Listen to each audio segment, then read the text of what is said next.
All right, so welcome back to the channel, guys. That is me, Ace444. So today, guys, we're live for World Cup 2022 Match Day 1 recap. So we're going to be recapping all the games. We hopefully should have some guests coming on here on the thing. So I've said on my Discord thing, I said on my Twitter thing, I even said on the YouTube community page. So if you guys want to come on and give your quick thoughts, we're going to be here for around an hour to hour 30 minutes, hopefully, to recap Match Day 1 of the games. And so, yeah, let me read some of the comments. So Bailey075 says Serbia will come back.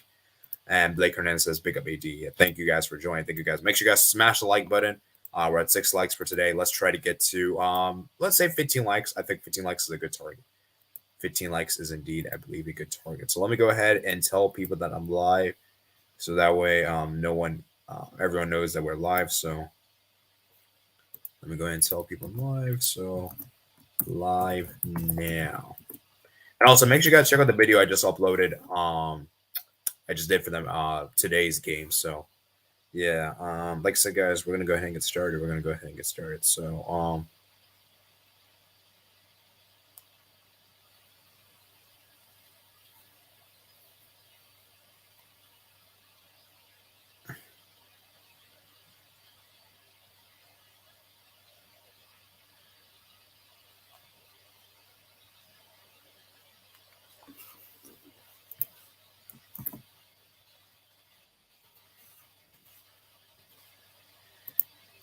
hello, Sebastian. Hello. Hello. As I said to you, I need to join this stream today because it's been a mess. Yeah, definitely. Yeah, like I said, we're gonna go ahead and get started now. I'm not sure if anyone else will join, but let's just go ahead and just do me and you for now. Let me read some of the comments. We're gonna move on. So, hello, Dominique. Nice to see you here, man. Nice to see you here. Yeah, thanks for joining. Bye.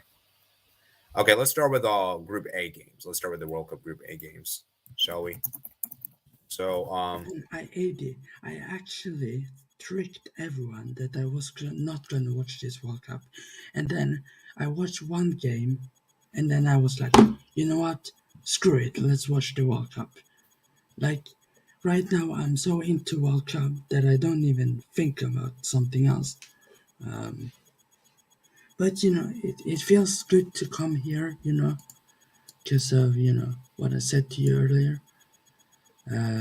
About the thing that I told you, because I need to be somewhere else right now. Like, it's been a huge mess probably. But yeah.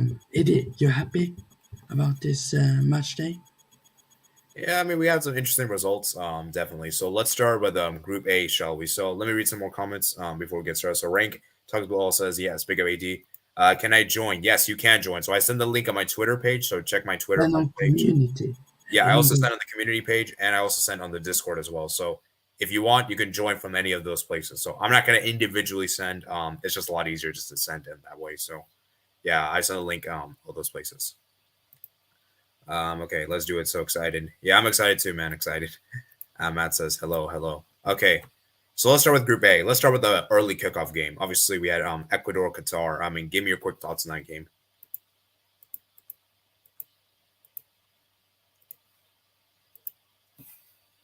yeah, so obviously this game, it was very good. And I'm gonna talk loud, I don't care.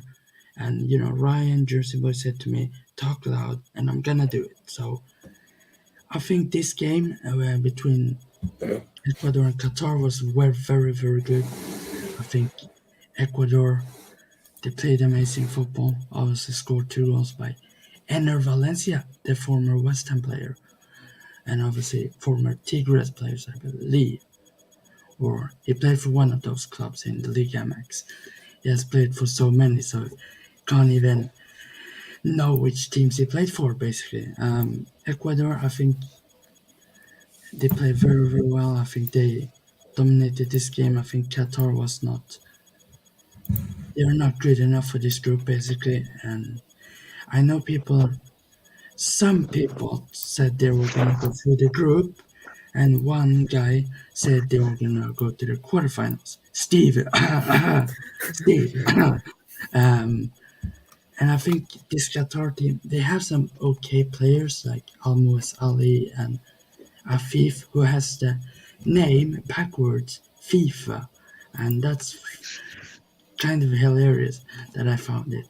So, and obviously Al-Haidos, the captain, and obviously the keeper, who was god awful for Qatar in this game. I don't know if he will start the next game tomorrow versus Senegal. I think it's tomorrow.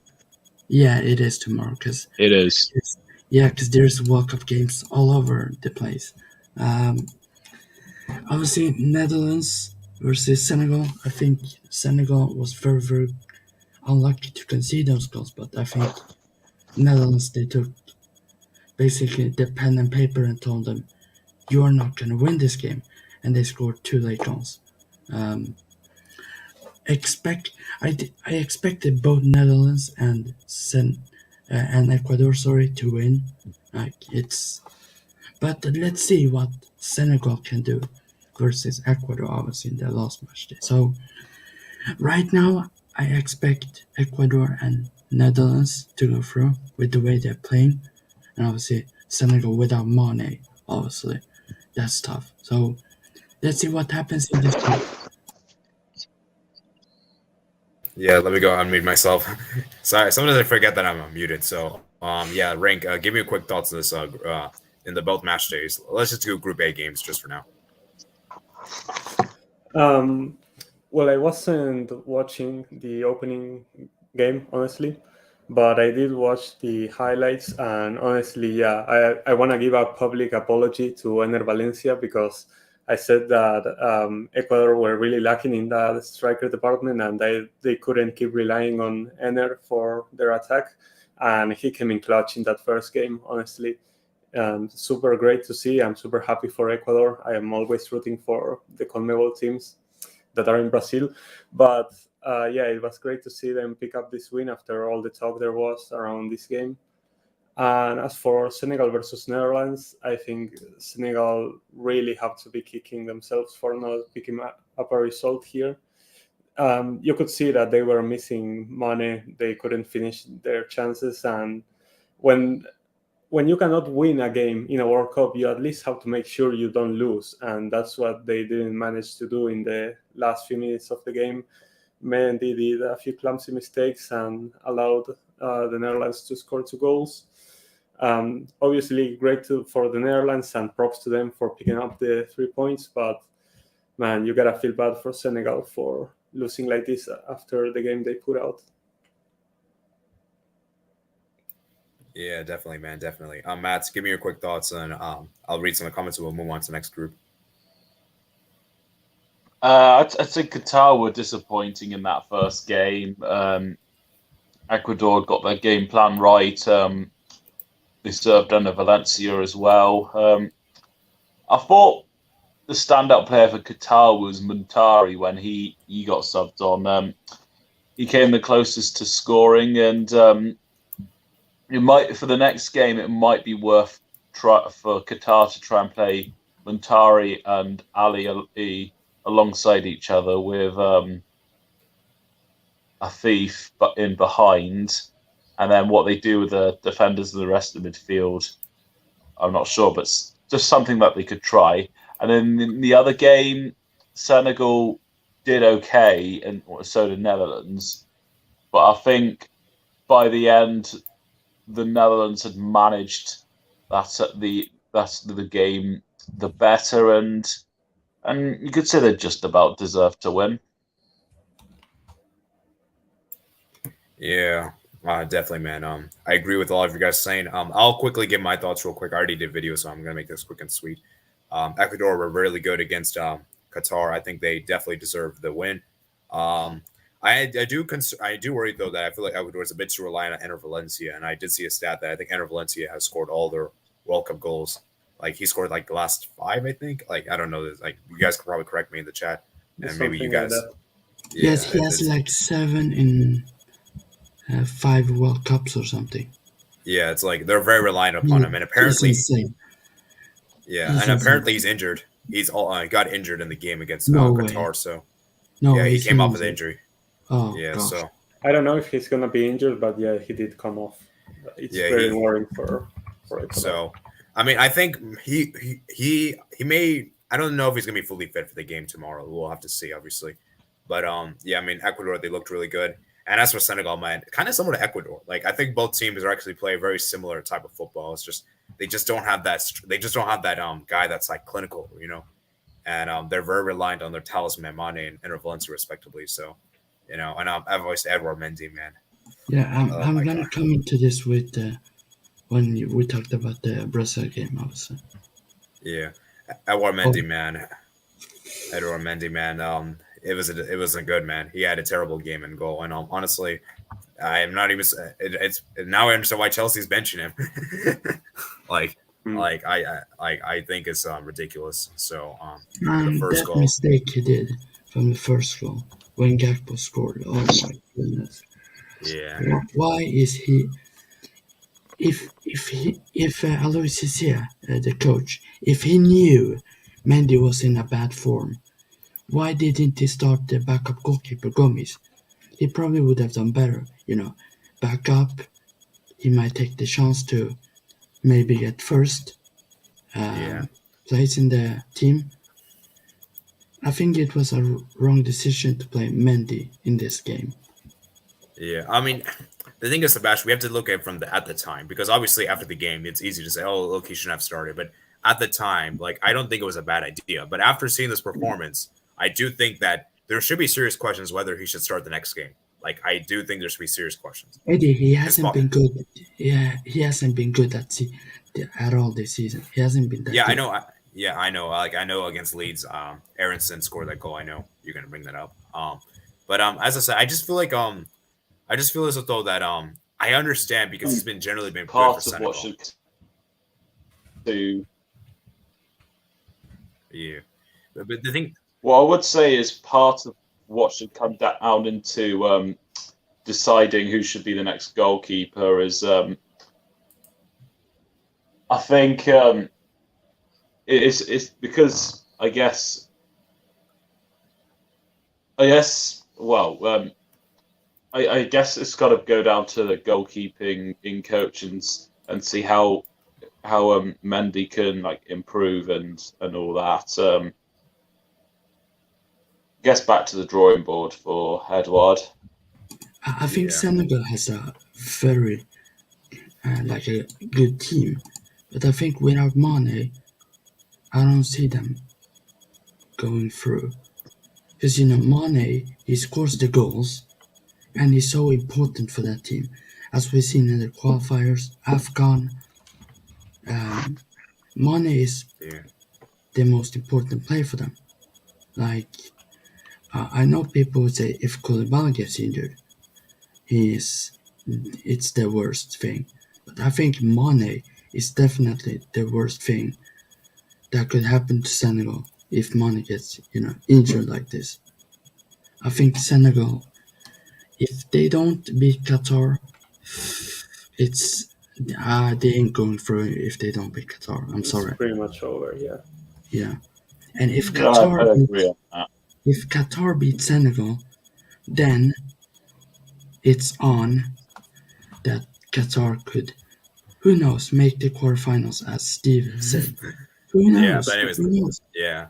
I mean, but the thing is, like, let's be real, guys. Like, I think for this one, it's like it's battle between Ecuador and Senegal. For me, I'm sorry, I think Qatar is finishing last. Yeah, It's fine. Yeah. I think they're gonna finish with like 12 minus 12 goal difference, and like, because I think Netherlands is gonna absolutely destroy Qatar. Yeah, I think I think Netherlands gonna top this with 9 points. Easily, it's easily. It's gonna come down to Ecuador Senegal game. It's gonna I come want down to to see what Ecuador Ecuador can do against Netherlands. Honestly, I feel like I could I see did- a draw. I mean, Ina did with in mind that of Qatar beating Ecuador. I did have Ecuador down as they could get a point against Netherlands. So sure that you could get a draw, but I do think the Netherlands are going to finish top uncontested. They're gonna go unbeaten. Can we all agree with that? Yeah. Yes. As it stands, or you just wait until tomorrow, basically. If Netherlands like win like 3 or 3 or 4 goals, I could see them go to the final. Yeah, I mean, we'll And also shout out to Noppert, the goalkeeper. oh yeah, He has Norbert. never played, I think, for Netherlands national team, and he's like over 2 meters or something. He's Yeah. big, like bigger than the stadium. No, of course not, but he's tall. Yeah, he was good. He was good, especially for his first game. You got to give him credit. So, anyways, for this group, I think for me, it's going to be interesting for the Ecuador Senegal game to determine who's going to get that second place spot. And obviously, we'll have to see tomorrow. I will do my match day 2 predictions. It's kind of inconvenient that there's not even a day in between. So, Yeah. there don't have to be. I'll have to probably. I'm going to drop this. I'm going to probably drop after the stream is done. So, just so Have you you guys know. already done it? No, I haven't done it yet because I needed to Oh. wait for these games to finish. So. Okay. I thought you Yeah. already did. No. Before the I stream gotta or record. something. Yeah, I gotta record. So I expect to see match day 2 predictions later on. But anyways, I think we should move on to Group B, guys. Let's move on to Group B. Mm-hmm. All right, Group B, guys. Who wants to start? I'll let Matt start this one. As an English fan. All right, so I'll go in order of the games. So England versus Iran, obviously, as you guys have probably seen. Well, I know the panel have seen, but probably most of the viewers as well have seen that I went to this game. Obviously, brilliant atmosphere from both sides. And I think first 15 minutes was fine for Iran, judging on what they were trying to do.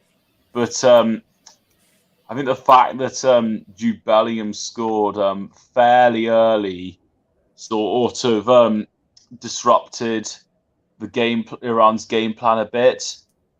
Brilliant cross from, I believe it was Luke Shaw. And Bellingham guided that header very well to make it 1-0. Very well placed, and him and Declan Rice, I guess mostly Jude Bellingham, and a bit Mason Mount as well. They were all over Iran's midfield. I mean, that's why England were able to have so many chances, because it was a masterclass performance. I mean, Bellingham's no Luka Modric, but he's certainly a very good midfielder. And of course, Iran had to sub off their first choice goalkeeper through injury. Second, I think, or third, someone. Either way, keeper. Would their first choice of keeper have conceded that at many? We don't know. No. I don't think he would have kept out Saka's first goal, but it's looking good for England, and considering that most people didn't really have them. Well, most people that at least knew a bit about Iran didn't have England winning by either 2 or more goals. Well, 2 goals maximum. But it was a very good performance from England. They showed that against teams they should be beating, they can and produce that free-flowing attacking football. Well, maybe not completely free-flowing, but still the approach was right. And 6 goals from 7 shots on target. Rashford and Grealish were subs that then went on to score. Callum Wilson also subbed on, got an assist. It was a very good performance throughout. And Mehdi Taremi took his consolation goal well, and of course scored the penalty. I can't really comment on the 2 penalty incidents, it's because I haven't really seen them properly. But I was very satisfied with how England performed and the win. as it puts us in a great position for the next game against USA. Ooh, yeah. Also, this was a very good game for Matt. Also, because he saw England scoring 6, and he saw the Porto striker Taremi scoring 2. It was very, and I think they should have scored one more with Asmund when he came on and got 1v1 and shot in the, at the bar. He could have done better, but It it was should a have been very good 6-3. save from It should have Pickford. been 6-3. It should have been 6-3 this game. I mean, we don't know if that penalty and things probably would have changed had say as Moon scored that goal. But anyway, ideally, I'd have liked England to have kept a clean sheet. But if one player was to score, or I'd rather it be Taremi. But I suppose I'll quickly speak about the USA-Wales game. I think the draw was a fair result. Most of us saw it coming, but I didn't expect the two halves to be so one-sided. USA got their game plan very well in the first half. Of course, had a few chances, and Pulisic had made a good pass. Wales' movement was on point, and USA got the 1-0 win. Wales looked lifeless. And in the second half, Wales responded well, but USA didn't respond well to Wales's plan B. And then after the first two substitutions, the remaining substitutes didn't really go well or really affect the game much, including bringing on Jordan Morris. And I think a draw was deserved. Well taken penalty by Gareth Bale. Matt Turner had made at least one or two good saves. So yeah, I think every team got what they deserved in both games in Group B. USA should have won that. They should have closed the game in the first half. Me and Jersey Boy didn't watch long on the game, and USA should have won that first half like 3-2 now. They should have closed the game at first half. With the amount of chances they had, they could score a lot of goals. Timothy Weah, I said at the start of the World Cup and these things, I said that Timothy Weah should start. No other striker, Timothy Weah. And I was proven right. Is that right, AD? I was proven right with starting George or Timothy Weah, basically. I don't think anyone said not to start him. And I think if let's say did he play out wide? Let's say Reina came on instead of Morris, I think USA would have won that. Because I think Reina is a much better player than Morris, and Of course he is. I would love to have seen Pulisic, Weah, and Reina at the start of the game. Although USA the only thing I might ask is hold on. Would Giovanni Reina have had enough time to make an effect? Hold on. Given when Morris came on. Hold on. USA should have won this game, but they could not finish the dinner in the first half. So in the second half, Wales took the game over to them and they scored a penalty, which was a penalty, but in my opinion, it was a little bit soft. Because Zimmerman I think it was Zimmerman, if you could correct me, I'm not sure. Yeah, you're right. He went for the ball, and Gareth Bale, he went in front of him, And what else could he do legit by fouling? I think overall this group will probably finish like this unless something drastic happens and England lose somehow the 2 games they have left. I don't think they will, but it would be horrible for them if they do. But this group, I could see one team who can finish first.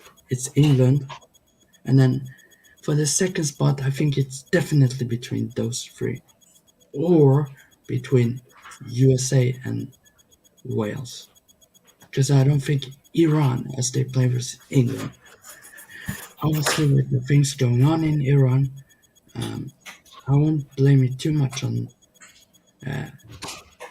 that happened, that it affects them too much, but it affects when things happen in your country, it affects the national team, and we could see that.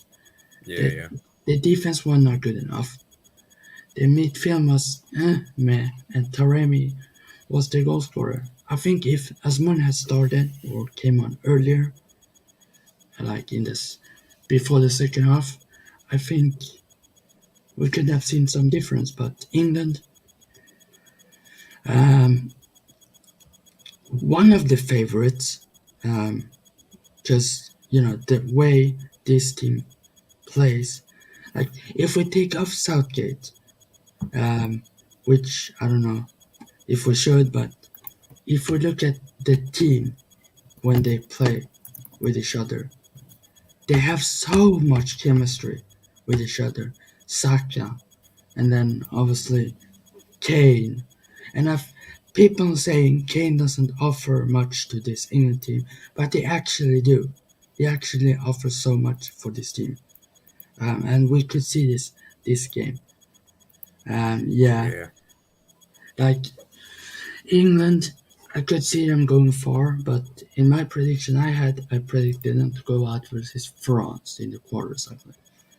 And USA, very good team.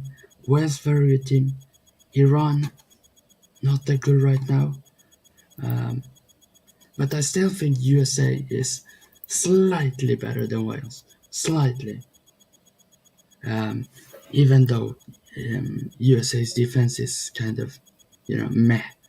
But that's what you get for not starting Aaron Long. You get draw or a win. You don't lose a game. That's the most important thing. That Berhalter picked a very good side, which nearly won. Yeah. You could have won this game if you did the right subs at the end by bringing in Reyna and not Morris. Yeah, let's let Rank talk. Well, on the first game, England versus Iran, I feel like Iran had a game plan to lock the game on a 0-0 or try to keep it level for as much as possible. And once Bellingham scored, Iran seemed to fall apart very quickly. I don't think Iran really tried to fight back from that point. Defensively, they looked shambolic. Part of that could be that they had to sub on a different goalkeeper. Maybe that had an effect on them. But yeah, like Matt said, they had 7 shots on target and scored 6 goals. Like that's a very high conversion rate from England. I think it's a bit abnormal. Good defense at the World Cup usually doesn't concede that many goals with that little shots on target. So yeah, I think the result explains itself more on Iran falling apart than England really pushing for that many goals. And whenever Iran tried to attack, like Sebastian said, Asmun hits the bar, or Taremi gets behind the Maguire and gets another goal, or Stones gives away a penalty, even if for some that wasn't a penalty.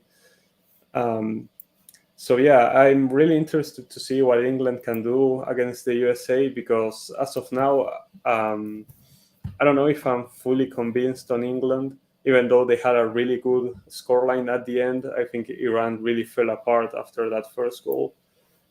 And yeah, I really want to see more of England. I'm very intrigued to see how this team will progress, because I feel like they are now in a really good position to advance from the group.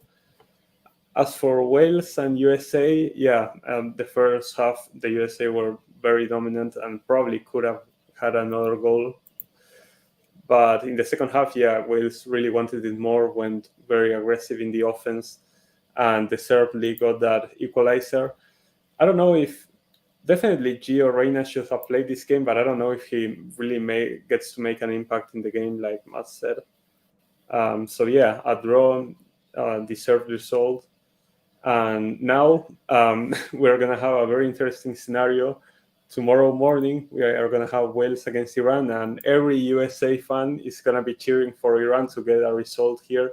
Because if Wales wins against Iran, USA is in a very tricky position where they have to get something out of England, or their chances to go to the round of 16 are very slim. Yeah, definitely. I'll give my quick thoughts real quick. England 6, Iran 2. As I said, it was a good win for England. But as Rank said earlier, that I'm not sure if we could really read too much into this game, just because of the fact that Iran, as we all know, I don't want to get too much into politics, but they didn't start their best team. Their midfielders were players that don't really play a lot. So, when you're in that kind of position, it's difficult to really expect those results. And obviously, the backup goalkeeper's playing, so it's a lot of weird stuff happened that and everything like that, and Iran just fell apart. But at least Iran did score 2 goals, which gives them a somewhat of a decent chance. Because honestly, in my opinion, I know it may seem small, but it's better to lose 6-2 than 6-0, right? So they have a fighting chance still. Because I think there's a footballer, there's a YouTuber, he's a very good international person, and he said like no team has advanced losing by a 5-goal margin to round 16. So it puts Iran in a very. I know -4, -5 is still kind of the same, but it's a lot better, right? So, yeah, it's going to be interesting, and at least Iran got the toughest game out of the way. So, they're theoretically the next 2 games wouldn't be as hard as England, So, but then again, this could also be a demoralizing effect. So, we'll obviously have to see how Iran players do, and we'll see if Carlos Queiroz starts their entirely best team. Which I also want to say, Carlos Queiroz, man. You played way too defensive in this game, in my opinion. Way too defensive. Like not good. I don't want to. You better not do that against Wales and USA. Let me just say it right now. Okay. Yeah. And then USA Wales. I'll quickly touch on this. I think for me, USA really honestly should have won the game the first half. USA should have won this game, as Sebastian said. And it's crazy, man. Like how USA fell apart the second half. Like when Kiefer Moore came on, he changed the game for Wales. And I thought Ty Adams for me was really good on the day. I think for me, he was actually the best USA player on the day. He was really, really good. And Kellen Acosta, man, he saved us right at the end with that foul right at the end, guys. Because I think if he didn't do that foul, I think Wales would have scored that second goal. And we would have pretty much been eliminated. I know we wouldn't be eliminated, but we put ourselves in a very bad position. Like, it would have been terrible if we lost the game. So, as for Gio Reyna, I don't know why he didn't come on. Apparently, Gio Reyna even stated himself that he was 100% ready to go. Ready to play this game. When you're saying that and the coach doesn't pick you at all, it looks really dumb. Like, I don't know what to say, Berhalter. Like, what are you doing, man? Why do you not bring Reyna? Why do you bring Morris on? I'm sorry, Morris is just average. He shouldn't even be in this roster, in my opinion. But that's beside the point. And yeah, it is what it is. USA tied the game 1-1, and maybe this is actually good that we tied the game. So, in a good way, maybe we can have a reality check that, hey, this USA team still has things to learn upon, and maybe this could be a good message for us in the next 2 games. So, yeah, Thailand's, man, fantastic man of the match performance. I'm going to read some of your comments. I kind of forgot to read the comments after Group A. I also did a poll. Let me go over to Poll A. So, we had Group A. We had, let me show you the results of the poll. So, we actually had 6 people did the poll, and 66% believe Ecuador is going to advance around 16, and 33% says Senegal to advance. Interesting. Yeah. Okay. Let me read. Where's the first one coming? Right here. Qatar decreased after Asian Cup, and that they're only good. They're only good against AFC. For Ecuador, let's see if they can be more clinical with Valencia, because defensively they're very solid. 3 Brighton players play. Senegal were unlucky because and is very known for them not taking their chances. But in the World Cup, you'll get punished if you don't take your chances. That's true. Cooley Axel says, "Yo, could I join later? I don't want people to think I'm biased," which I'm not. HKR says, remember when AD bodied Ghana? I don't really remember that, actually. Oh, are you talking about during the AFCON? You might be talking about during the AFCON, because I remember I ripped apart Ghana a lot in the AFCON.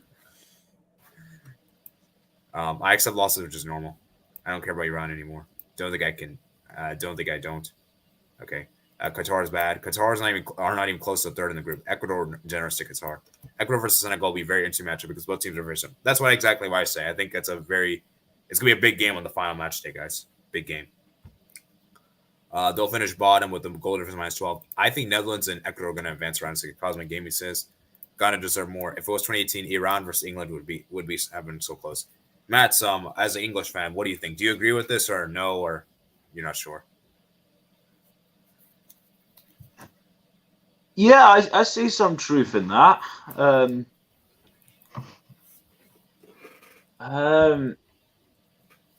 Yeah, I don't know how the game would look, but sure, if Iran can do what they did against Spain and Portugal, then I don't see why not, particularly as this is an England side that had Ashley Young, Essie Lingard, and Dele Alli. And also Jordan Henderson in behind. Yeah. But right. Sure. All right. Cosmic. But I will say that I think Iran have a better chance at doing something against Wales, seeing as Wales' attack isn't as good as England for sure. Gareth Bale should be played wider than he was against USA, and also Iran have some good strikers themselves. So I think that can be a close game. Yeah. All right, and then Cosmic Gamer says England and Wales are going to advance around of 16. HKR says, as a reality, Iran doesn't make it through. Too much controversy so far. I don't want USA either, so England and Wales is good. Nah, USA is fine. They can go through, please. Okay, well, that's his comment, so that's his opinion, so don't force your opinions. HKR says, how is Taremi still one of the top scorers? That's crazy, man. Because he scored 2 goals, and I guess he's one of the best strikers in the World Cup. Because he scored 2 goals, he's one of the best. But what I said about Nunes being the top goal scorer, I actually joked about that thing. No, come on, man. Come on. Everything's a joke now. Everything takes a joke now. Okay, we'll get to Uruguay in a bit later, but let me read these comments first, okay, guys. Blake Kern says, I'm surprised by how Carlos Queiroz sides was so unorganized, but fair play to England. Let's see if they can continue this positive football. Yeah, I do want to make this well. I was actually surprised England played a 4-2-3-1 because I was expecting them to play like a 3-4-3, kind of like a defensive. I think they played 4-3-3. They always play like 5-3-2 or something. Yeah, they play like 3 at the back. I was expecting 3 at the back. So it's actually interesting that backs or something. Yeah, I was actually. I remember the reason Maguire is playing so good. The reason Maguire is playing so good is that he has 2 defenders with him, like on the sides. That's why. If England Maguire isn't in the middle of that back 3. Yeah, if England plays 4 at the back, they're screwed. All right, let's let Matt finish his take. What were you saying, Matt? What was it? I do remember it being 4-3-3. England played, and I thought if they were to play 3 at the back, it would be so they could get an extra. Well, sometimes if they might play 3 at the back as a means to be more defensive, but for the Iran game, I thought they play 3 at the back as a means to get an extra player forward. But they played the 4-3-3, and I think they should continue. They should continue with that against USA. Yeah. All right. Yeah, maybe England saw that because it's an inferior team that they're gonna play at force through like a four at the back, and then maybe when it gets like a stronger team, like let's say like France, Germany, maybe Spain. Well, not Germany, obviously, because we know what happened in Germany, but maybe like like a France, Spain, they'll play like a Yeah. 3. So that's probably another reason. Let me quickly Sure. go through his comments real quick. That's what they funnily do in enough, the Euros. funnily enough, this has been a good goal scoring World Cup for Iran. 2014, 1 goal. 2018, one goal, 1 pen. 2021 goal, 1 pen. But Iran can say the same amount of goals against England than 2014 2018 combined. Senegal did decent without money, to be fair. I just don't want people to think I'm biased when I'm not. Okay. Do you guys think 2018 World Cup 2018 was better or this World Cup? I think 2018. Well, I mean, it's very hard to say because it's very early to tell, right? yeah. 20, I mean, 20 Yeah, I nothing else. it is going to be difficult to beat the 2018 World Cup.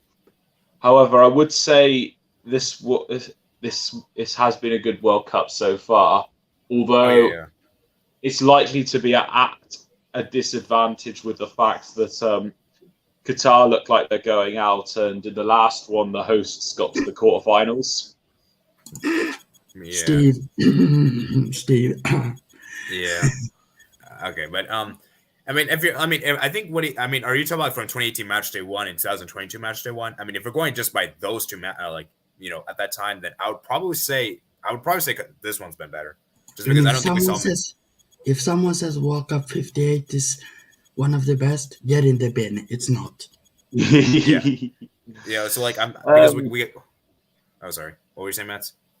I was about to say that if we're going just off match day 1, then I think I might say 2018 because it started greatly with that 5-0 win for Russia. There was that draw Russia between Portugal and Spain, and Mexico beat Germany.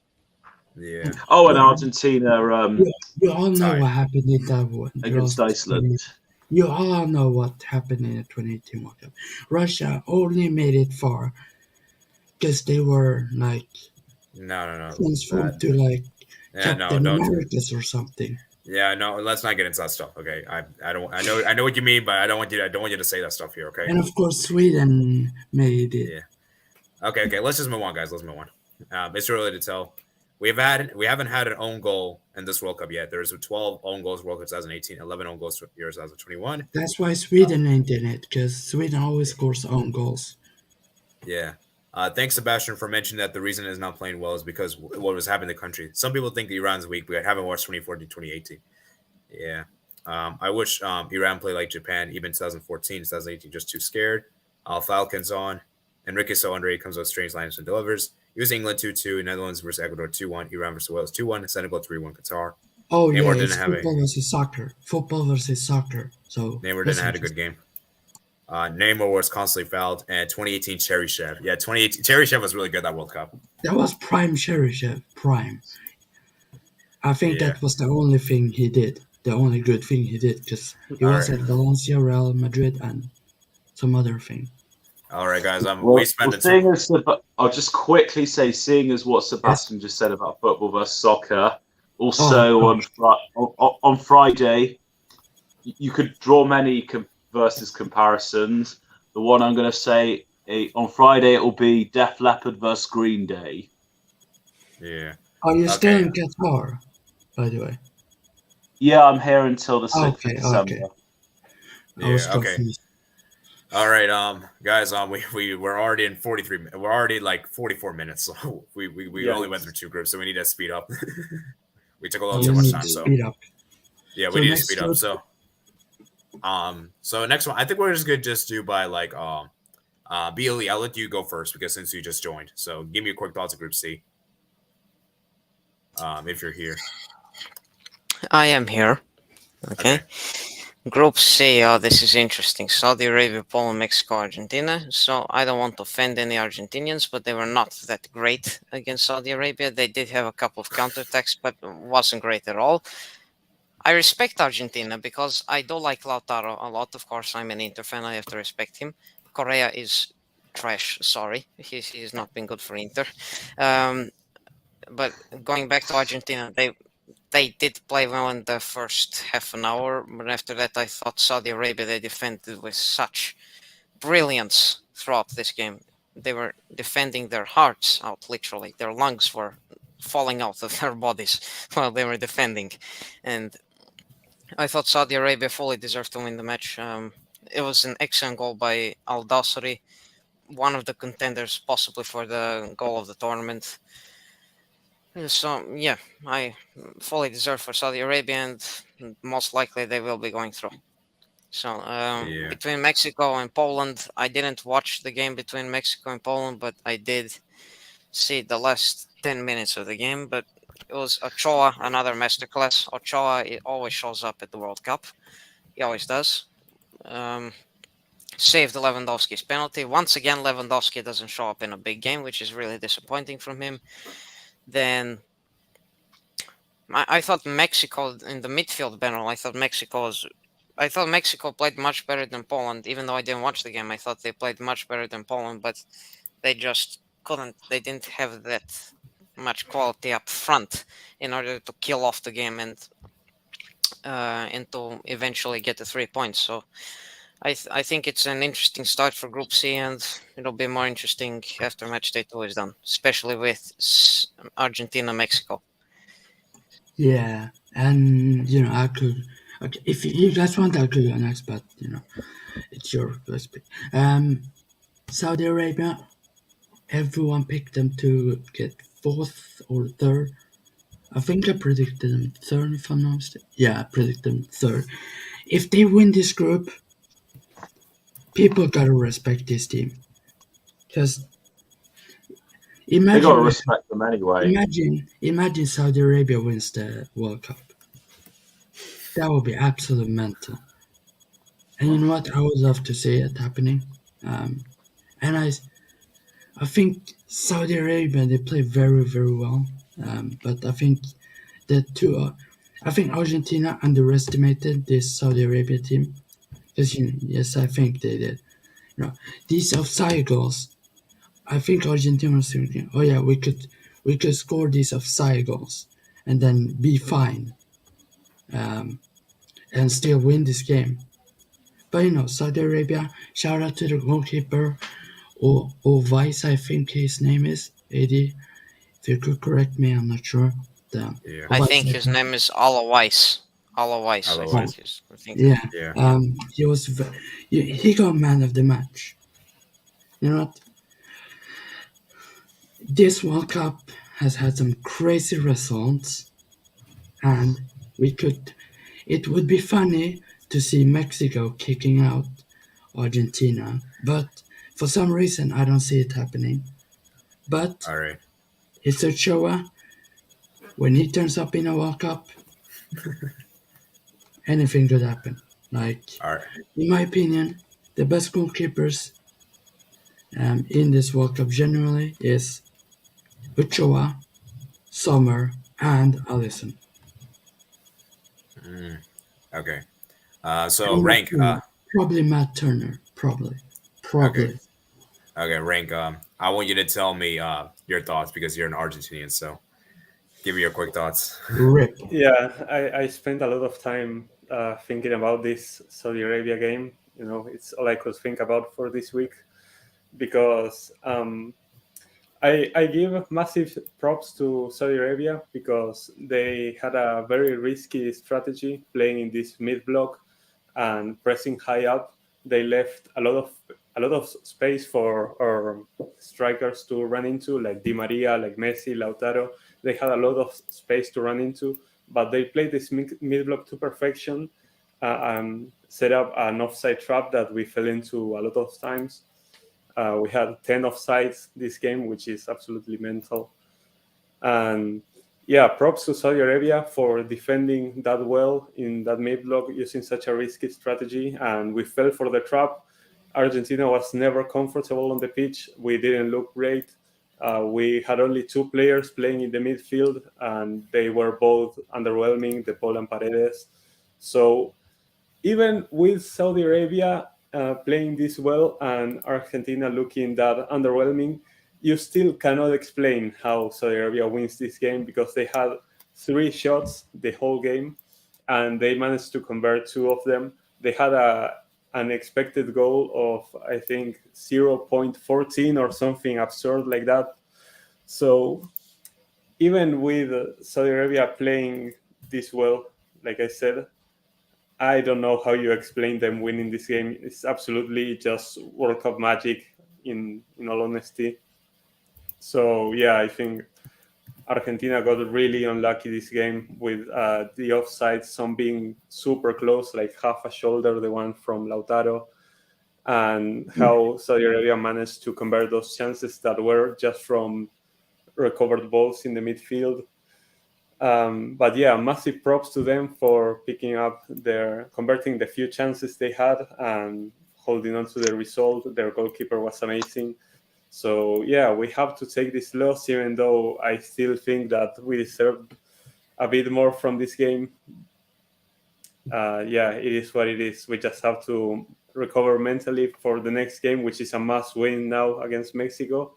Mexico, who I see a lot of people saying Mexico played better than Poland, and you could say that probably was right, but it was mostly because Poland was basically playing terrorist football. They took a page out of Simeone this game.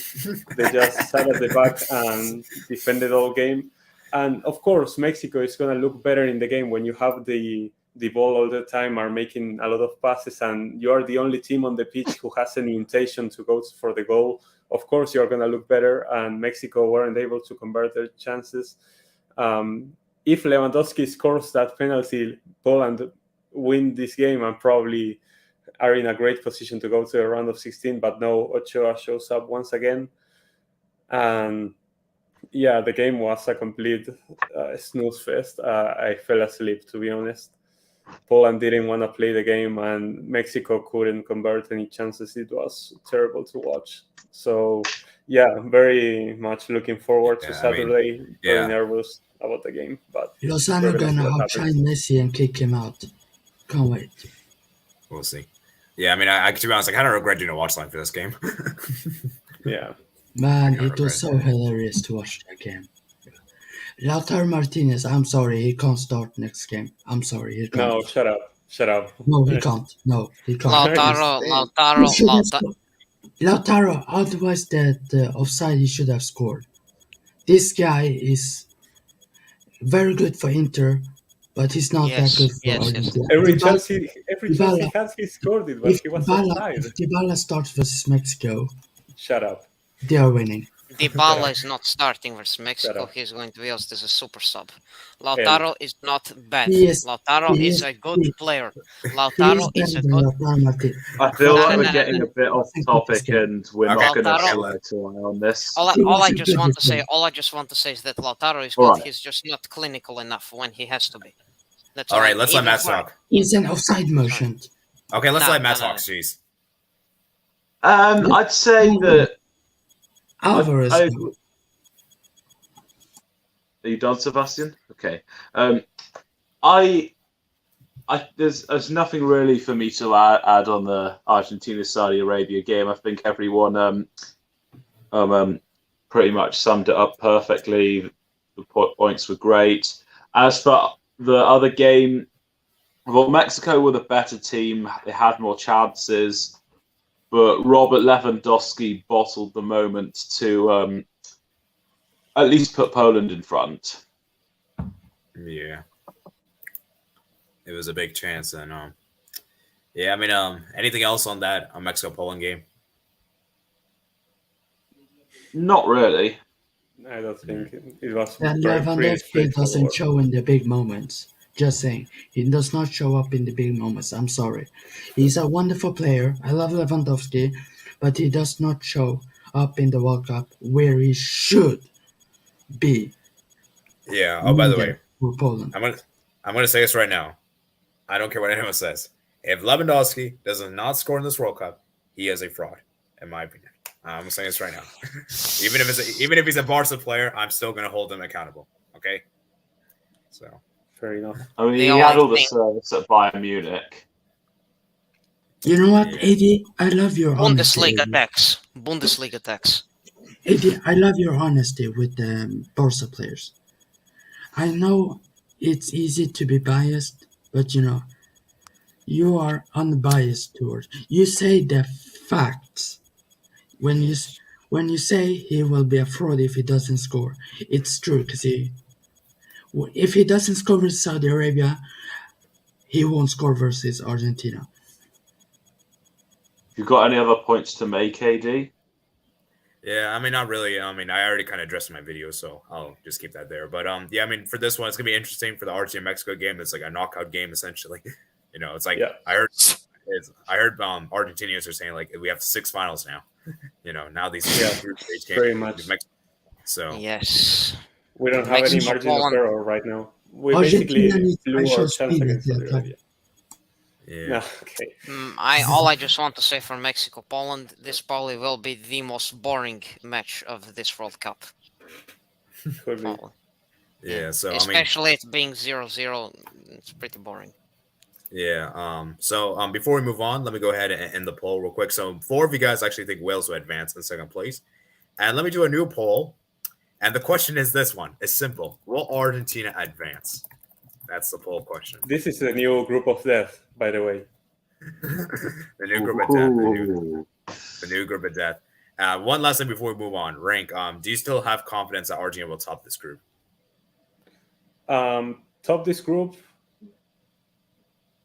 Yes, you know what? I'm gonna say it. I'm confident. I think we're gonna win our both remaining games. It won't be comfortable. I feel like we were just barely edged out these 2 games, but I feel like we are the better team. We just need to be more clinical with our defense, more clinical with our attack, and just don't crumble under the pressure. Because against Saudi Arabia, we looked very uncomfortable. We looked anxious. We looked nervous. I don't think we underestimated Saudi Arabia, like Sebastian said. Like after what happened with Iceland in 2018, I'm sure that Messi told everyone that this game should not be taken lightly, that we should go and get Saudi Arabia. And things just didn't work out for us. Like all the chances we had, we were unlucky to not convert them either because of side or because the Saudi Arabia keeper was great on the day. And the few chances that we gave away, Saudi Arabia converted them because we weren't good enough on the defense. So yeah, we got pretty unlucky and we weren't clinical enough in the moments that mattered. So now it's up to us. We have to perform in the 2 remaining games, and I think we will. I might jinx Saudi Arabia here, but I think they will win the group. I'm not jinxing, but I think they will. If they only need a win versus Poland, and then they'll win the group. Yeah. Oh, by the way, let me clarify the Lewandowski thing. What I mean by that is like I would consider him a fraud in international sense. Now, not club football. Okay, I wouldn't put them in club football, but international, yes, I think that's very true. Okay, so just want to make that clear because I don't want you guys to come at me in the comments below. So are you saying that if Lewandowski is a fraud in international tournaments, is Harry Kane it? Also, yeah, because he hasn't won an international trophy. Never mind, he hasn't. You won a golden boot. You want a golden boot, but he hasn't won a trophy though. So I mean, he hasn't won a trophy either with Spurs. Yeah, and they have no trophies. No, I'm joking. Okay, let's go ahead and move on to Group D. I feel we're in 58 minutes, so we didn't spend as much time, but I do want to wrap this up within an hour and 30 minutes. So let's go ahead and move on. Let's say. Let's do it. D. All right, Group D, guys. Group. The curse ain't happening. The curse ain't happening. I said to everyone, the curse ain't happening. But you know what everyone said? Oh, the curse is happening. No. This French team does not depend on Kante, Pogba, Benzema. Benzema is not a huge loss. It's not. We could You won without him last time. Giroud does more for France than Benzema does. Ask Jersey Boy, because he knows. Ask him who does better for France. He will say Giroud. Giroud can't be striker forever for France, so they're going to need to find a replacement for him. Look, it's like he plays like he's 22 or something. Well, he won't keep that form forever. He won't play like that forever. Giroud has 51 goals. And guess who else has 51 goals? Thierry Henry. So if Giroud scores versus Denmark, he beats it. And he's the best player of all time for France. I still hate Giroud. I still hate that guy. I Okay, used to Alright. res- he's still handsome, so I don't care. Nah. He is. Shh, don't disrespect Giroud ever again. His tongue Alright. celebration is disgusting. I hate his tongue celebration. Okay. I love these It's, against. alright. Yes, so Denmark, obviously Denmark, Tunisia. I think it was an exciting nil-nil draw. I think Tunisia, obviously good start. Obviously, I've watched every single World Cup game, so I know. I think Tunisia should have won it, in my opinion. Denmark, I think they were a bit off this first game. And I think if Tunisia had won this game, it would have been very, very good for them. Because if, let's say Tunisia won, and then obviously France won. So let's say Tunisia win next game versus Australia if they won versus Denmark. Then France win versus Denmark, and then Denmark are finished. They are out of the tournament. So it would be fun to see some new teams go through, but hopefully Tunisia go through. They're a very good team with some good players. And the fans, oh my goodness. The fans is the best part of this one of World Cup basically. That's the best part. The World Cup is the best part. Australia, they're done. They're finished. Yeah. They're not finished, Yeah. but they're not going through. Not. Unless they do a madness and win the last two games, which won't happen. Thank you. Alright.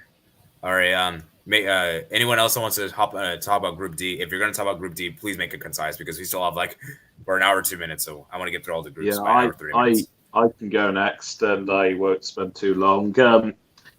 Denmark versus Tunisia. Thought Tunisia were the better in the first half.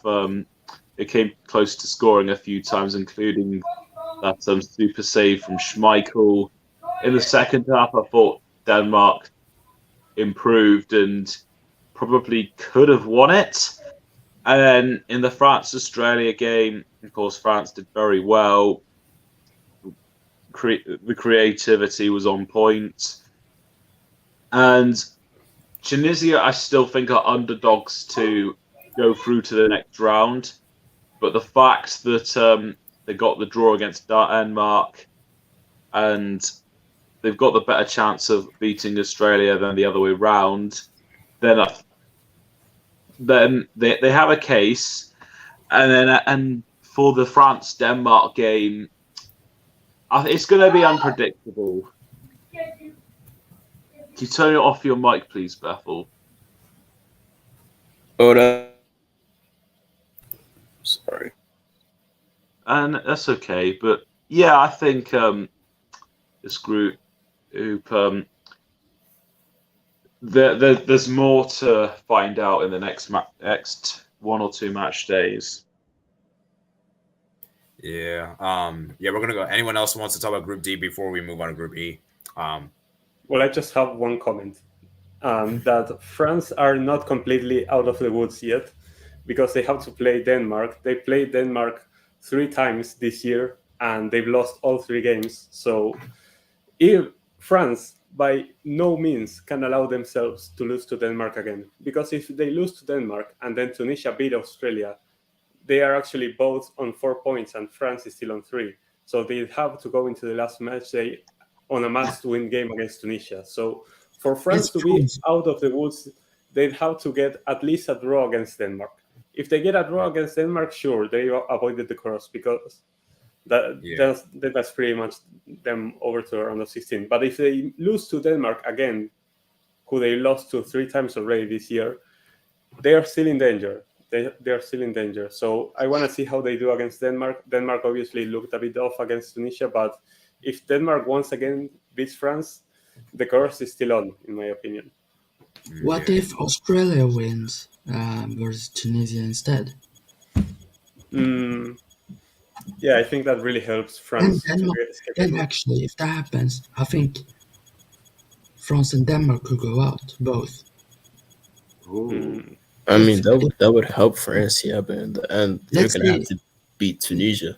Otherwise, they're let's say gonna. Denmark win versus France, and then Australia wins. That means Tunisia win, they go above France, and then think if Australia wins, they go above France Oh, and Denmark, I Tunisia. believe. No, If I'm not Australia mistaken. will have 3 points. No, but if let's say I said if Australia beats Tunisia, then they have 3 points, and then Yeah. they win versus Denmark. Then they go Any above comments, France and Nicola, Denmark. Bethel, AD? Let's see what happens though. It's exciting. Sorry, what did you say? Something? Yeah, we're on Group D Oh now. Do you yeah, have I any? was just, Yeah. What was the yeah, I question? was basically just going to say the same thing as AD. So yeah. So, Yeah. Beto, I mean not Beto, sorry, Beely, do you have any comments on Group D? Like, do you have anything to say, or like, not really? Not too much. I just want to say that France, I agree with Rank. I don't think they're fully out of this so-called curse situation. If they do not lose to Denmark, then they are at least 75 to 80% out of that situation. But if they win against them, they're completely out of that. But Hmm. I just think I'll agree on that. I think Tunisia are the most underestimated team here. They could pull off a few surprises. They could qualify, but I think Denmark will. They probably will get a draw versus France, and maybe Tunisia beat Australia. But I just think that Tunisia, I would like them to qualify. I would imagine seeing Morocco, Tunisia, Saudi Arabia, and Qatar all qualify, all in. They're all four Wow, Arab countries in the Yeah, Arab well, World Cup. Qatar is not qualifying. that would Yeah, be pretty Qatar. sweet. Yeah, Yeah. Nah, that'd be pretty. Qatar ain't going through. Stop No, with like, this. no. Like Beely says, like, Qatar. imagine. Yeah, imagine In an if all ideal four. world, Yeah, if all four Arab nations in this World Cup qualify inside of the host nation, which is an Arab country. That would be Yeah, a strange coincidence, but yeah, yeah, it would definitely be interesting. Let's put yeah, it this way. yeah. I just Anyways, want. Yeah, that's all. That's all I have to say. anyone have anything to say before I read the comments? I mean, Bethel and yourself haven't made any comments on this group. Yeah. Okay. I guess I'll read the comments now. All right, let's read the comments. Okay, where's the last one? Oh Where's yeah, are we going back to groups A, B, and C, or is that it for now? I mean, if We don't have you time for can that. you can quickly talk about those groups real quick. Just make it quick and concise because we have like E through H and we're already an hour, so I want to wrap this up like 20 minutes. So keep it All right, concise. All right, so I mean, for Group A, I think it's pretty simple. Senegal sort of surprised me with how they played Netherlands without Mane, but I still think Netherlands should be able to get first in that group. And the second is really just going to be between Ecuador and Senegal. And I don't know. I just been impressed with both so far. Qatar, I don't know, but from what I saw from Qatar on Sunday, I've seen them play way better than that. Like for the people that have not watched Qatar before, I promise you they've played way better like that, way better than how they played Sunday. They were just like scared, like because it's their first World Cup, they're at home. It just seemed like it was like too big of a moment for them. So, but I mean, to me, they blew their chance though. That Ecuador game, they needed a result from that, otherwise they were probably finished. Group B, um, a lot of people are excited about England dumping Iran, but it was impressive. But I just want to pump the brakes on that a little bit because I mean, the Iran team seemed, unmotivated. I mean, they started off before the match not even singing the national anthem protest. So, like, to me, that just tells me that their mind is in a different place other than football or soccer right now. So I don't know about that. And then USA and Wales, yeah, I don't know how we didn't win that game. So yeah, it was pretty frustrating, but I think Walker Zimmerman and Tim Ream, which I was ecstatic to see him playing instead of Aaron Long, but I thought they did a great job together up until Zimmerman made that mistake and Bale knocked the penalty in the back of the net. So, but we just made it a little hard on ourselves now. It almost feels like we need to get something out of the England game, and then we basically have to beat Iran now. But after Iran just got obliterated by England, I feel pretty good about that. Group C. Who said Saudi Arabia was coming out of this group? Yeah, you said. That's right. I mean, but in all seriousness, though, I did not expect them to defeat Argentina. So now it's just like, because to me, it was like, oh, I could see them getting through Mexico and Poland, both of them to me have been uninspiring. And I think they were when they put on Tuesday when they had that 0-0 draw. There's been a lot of 0-0s, by the way. It's been making me upset. Like, I just want to see goals. But yeah, I mean, Saudi Arabia getting a big result like that puts a lot of pressure on Argentina to get a result against Mexico for one, which I think they will. I think they should beat them. But Saudi Arabia, if they beat Poland, they're through to the knockouts. That's it for them. So yeah, that's what I'm thinking right now with. Okay. Have you made all your points? Yeah. Okay. All right. Let me read some of the comments, guys. Points than Argentina. All right. Let's read some of the more. Let's read some comments. My country's even supporting their own team, but 2018 was the top after Matchday 1. Ocho's going back to the freezer. Saudi Arabia have Harvey in our 2018. Morocco played good football under him. That's a big if. Sebastian XD. Mexico, good signs are Alexis Vega and Lozano, but they're missing a striker. IDK, why they didn't call Santiago Jimenez. For Poland, they're so mediocre, and Ski doesn't try to pick up Ochoa. Yeah, man, why'd they call him Santiago, man? That was a really stupid idea on Tata Martino. One slip up, Messi isn't getting a World Cup trophy. Congratulations, Saudi Arabia and Harvey Arnett. Their highline was perfect. He's one of the best managers of the World Cup. And I did say I put him as one of my top 10 managers for this year's World Cup. I don't think a lot of people saw that video, so I recommend you watch that video. And I put him in that top 10. I think he's a top 10 manager. Very good video, by the way. Very good video, by the way. So, yeah. Thank you, guys. Comoros 3 Portugal 3 got it 2. Portugal. Oh, my God. Facts. That's disrespectful to Comoros. Okay. Blake Hernandez, he was linked with Iran, too. If Argentina draw against Mexico lose, would they be in danger of getting out of the group stage? If they lose, they're, I think, effectively out, right? Yeah, we are 100% out. It would depend on what would happen between Saudi Arabia and Mexico. No. If we lose, we are 100% out. If Mexico win, then we are 100% out. Yeah, they're 100% if we because. No matter what, if we draw, no matter what, we are still alive. But it makes our chances very slim, like 5% if we draw. If we lose, we are 100% out. Yeah. So there you go. I hope Canada gets grouped. The hype is annoying. I live in Canada, but don't care. HKR, sorry. Are you an Iran fan? Blake Hernandez, I'm an Iranian, live in Canada. 2018 was so good. Cherami could have made Iran top of the group, but missed the chance. Now, because of political situation, people aren't supporting. Wide longevity of Ronaldo. Alvarez over Lautaro. Ooh, interesting. I mean, would you start Alvarez in the next game? He's asking. Over Lautaro, no. Like, maybe you could start Alvarez on a flank, but I think Lautaro always plays, no matter what. Yeah, Germany also need a striker, not Havertz. We'll get to Germany in a bit, guys. Lowe's still not scored a World Cup goal. I think 80 story. Lowe's a fraud. Lowe's average team around him. Yeah, I know, but like still, man, given how he's been so good for Poland and when it comes to qualifiers, I can't. Why can't he do in the World Cup just at least one goal, man? At least one goal. And Zelensky has been excellent for Napoli. Yes, he can't really serve it. Lewandowski. Yeah, I mean, and the thing is, like, he scored the Euros, so like, don't give me this excuse. Like, he scored against Poland. I mean, not Poland, sorry, Spain and Sweden. Like, he scored 2 goals against Sweden and scored against Spain. But he still lost. And in Euro 2016 too, including against Portugal.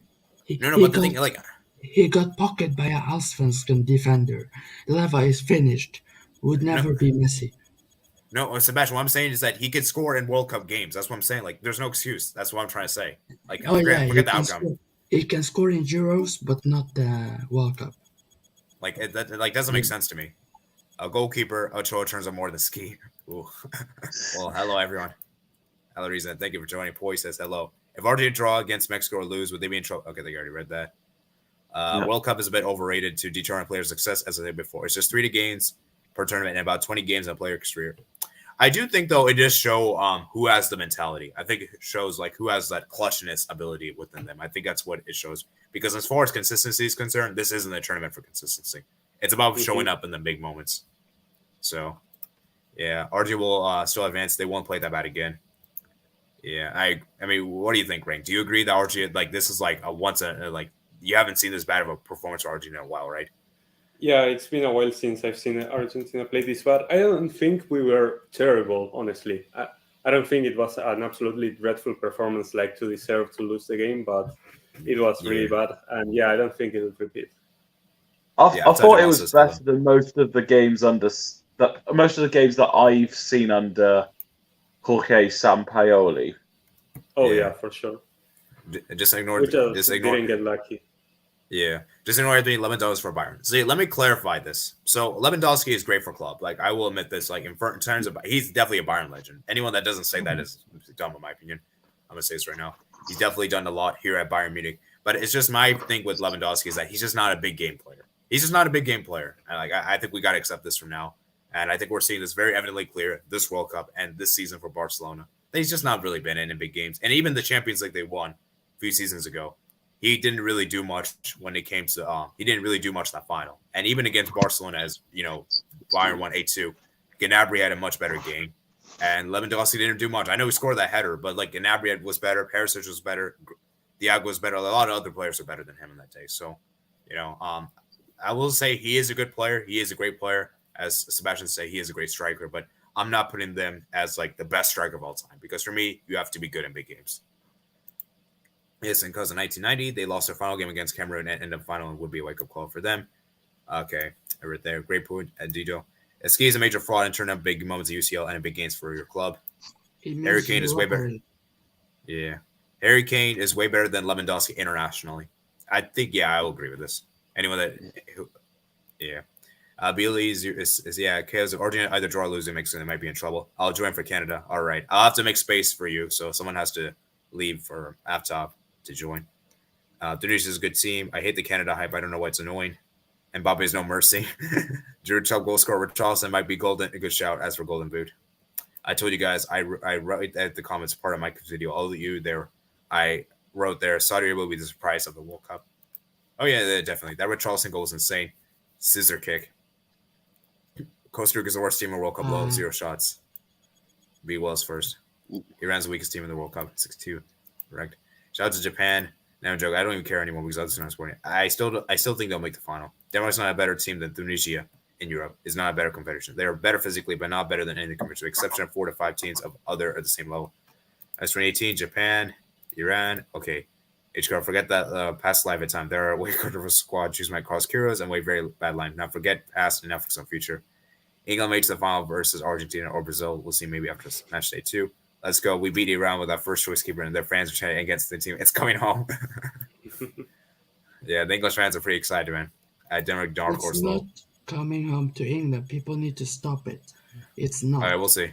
Okay, we'll see. Relax, Sebastian. Well, okay, Sebastian. Sebastian, let's wait until England's eliminated. Then we can officially say that. Okay. Yeah. So until they still have a chance. They still have a chance. Come on, USA and Wales. Come on. There were 0 shots at draw for Serbia against Brazil.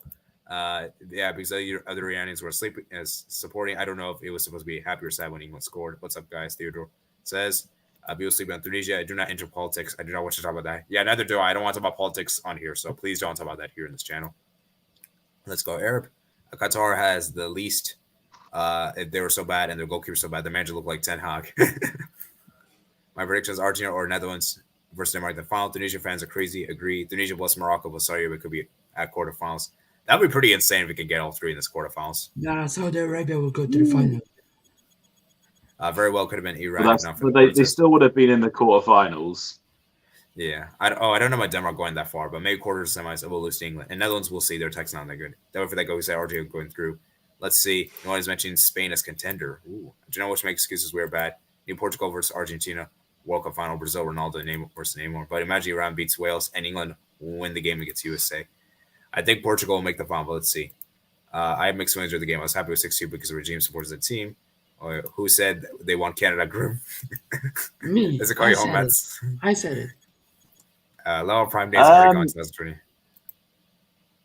I'll answer Theodore's question by saying there's a chance, but it's too early to say. Yeah, that's probably the right answer. They were so hyped. Yes, they're good, but people pay so much attention to them because we haven't been a World Cup for 36 years. That's why you have so much attention. Well, it's even more years, though. Portugal needs to fix up their defense. Don't start Cancelo Costa guy. He was cost Portugal the game. He needs to start Deloitte Pepe and pursue the next game on Monday.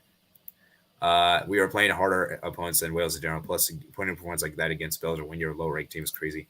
Too, for a low ghosted against Bayern, too. Yeah, that's also true. Ronaldo had 7-10 performance today. He was in the build-up play, and the third goal should have got more than one goal. Okay,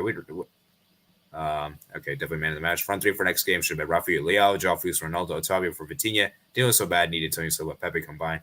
Sebastian finishing. Oh no, I'm scared. And Jared Roga. Hey, AD, great trade last night. Looking forward to the USA versus England game tomorrow. Predicting 3-1. Yeah, it should be a good game, man. It should be a good game. 2-1 to the USA. Remember, guys. That prediction is wrong, my friend. Remember, guys, we're going to be doing a live watch along for tomorrow's game. So I hope you guys see you guys then. Portugal, Argentina have to both be first and second for Portugal versus Argentina final possibility. Okay, guys, that's a lot of comments. I probably read too much. All right, let's AG, go ahead. Let's go. I suggest you decide who goes first in terms of talking about Group E. Well, all the groups, in fact. Yeah, I think what we're going to do, if you guys don't mind, speed up time. I'm going to have one person talk for each group. So who wants to do Group E? Only one of you guys can do. That doesn't add up because there's 5 guests and 4 groups. Oh yeah, then we're gonna have one, but that's gonna reserve for Group F. Okay, maybe we should do 2. Let's do 2. I'm 2 people thinking for the each. Switzerland group. I don't care. I'm thinking the Switzerland group. Yeah, so am I because I'm Serbian. Yeah, Okay. so we two. I'll take this group right here. Okay, rank. Which one you want? I want the Uruguay group and the Group F. Okay. And I'd be up for talking about groups E and H. Okay. So Group Z. Whoever wants to talk about Group A can speak now. All right, so basically, I think the main thing to take about this group specifically is Germany are in a world of trouble right now. Like a lot of trouble because it's like, and it's like I feel bad because it's like they didn't even play bad against Japan. It was just like it was a good game, both between 2 good teams, and Japan made the adjustments that were eventually enough to win the game. So now Germany, after the first match day, sits with 0 points, and now they have to play against the Spain team who just whooped Costa Rica 7-0, and if they lose that game, they're eliminated. So Germany already just put themselves in a harsh spot. So it's going to be tough. It's going to be tough for them. But if they get a result against Spain, they should be fine. And then Japan, I mean, all they have to do is beat Costa Rica, and they're in the round of 16. It's literally that easy for them, believe it or not. So if Japan goes through, which they probably will because they're playing Costa Rica next, both Spain and Germany cannot go through together. It's either one or the other. And right now it's looking like a whole lot of Spain. So it's getting very concerning right now. Yeah. I'd say if you're a German. Yeah. So anyone else wants to add to Group E? I'll just say that I think Japan will top the group with 7 points. Oh, you think Japan's going to top? That's a really bold statement. I could actually see that. I wouldn't put it past them.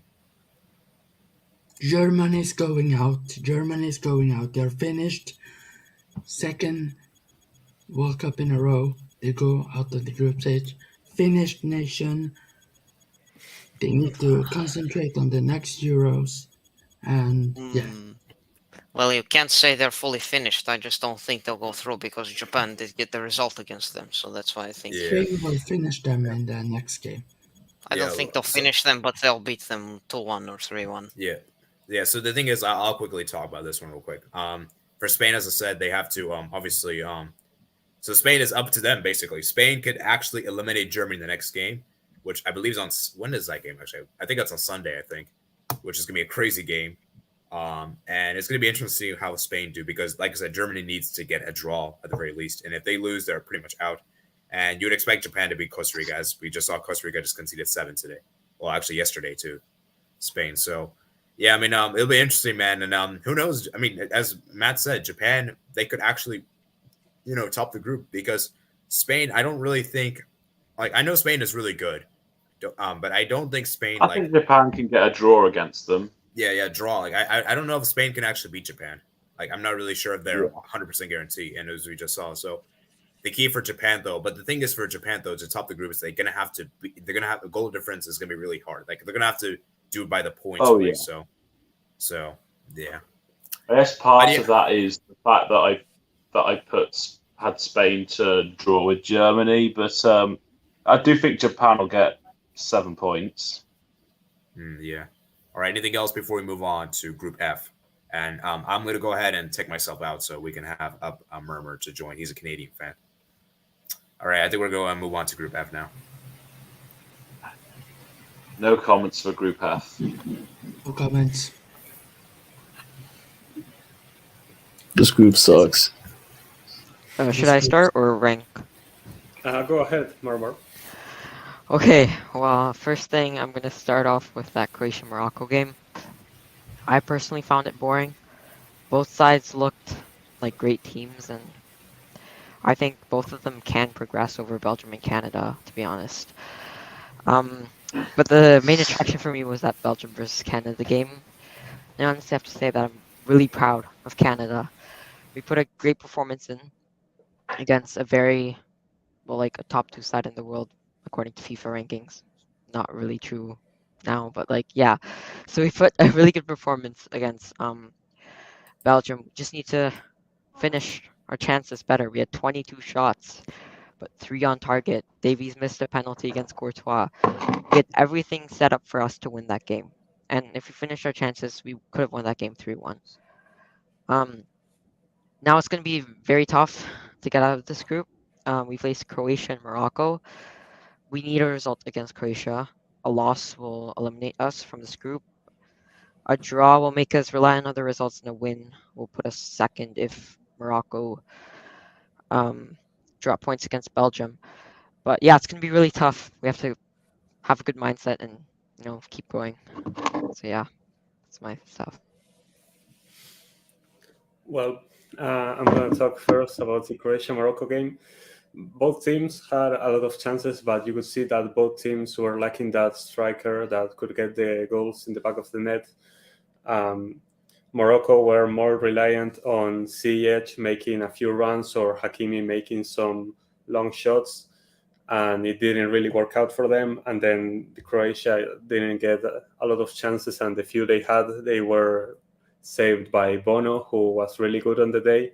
So yeah, a pretty straightforward 0-0 draw. As Mormor said, they were both good teams, but they really struggled to score. I don't think either of these nations will score a lot of goals this World Cup, but both could progress lightly.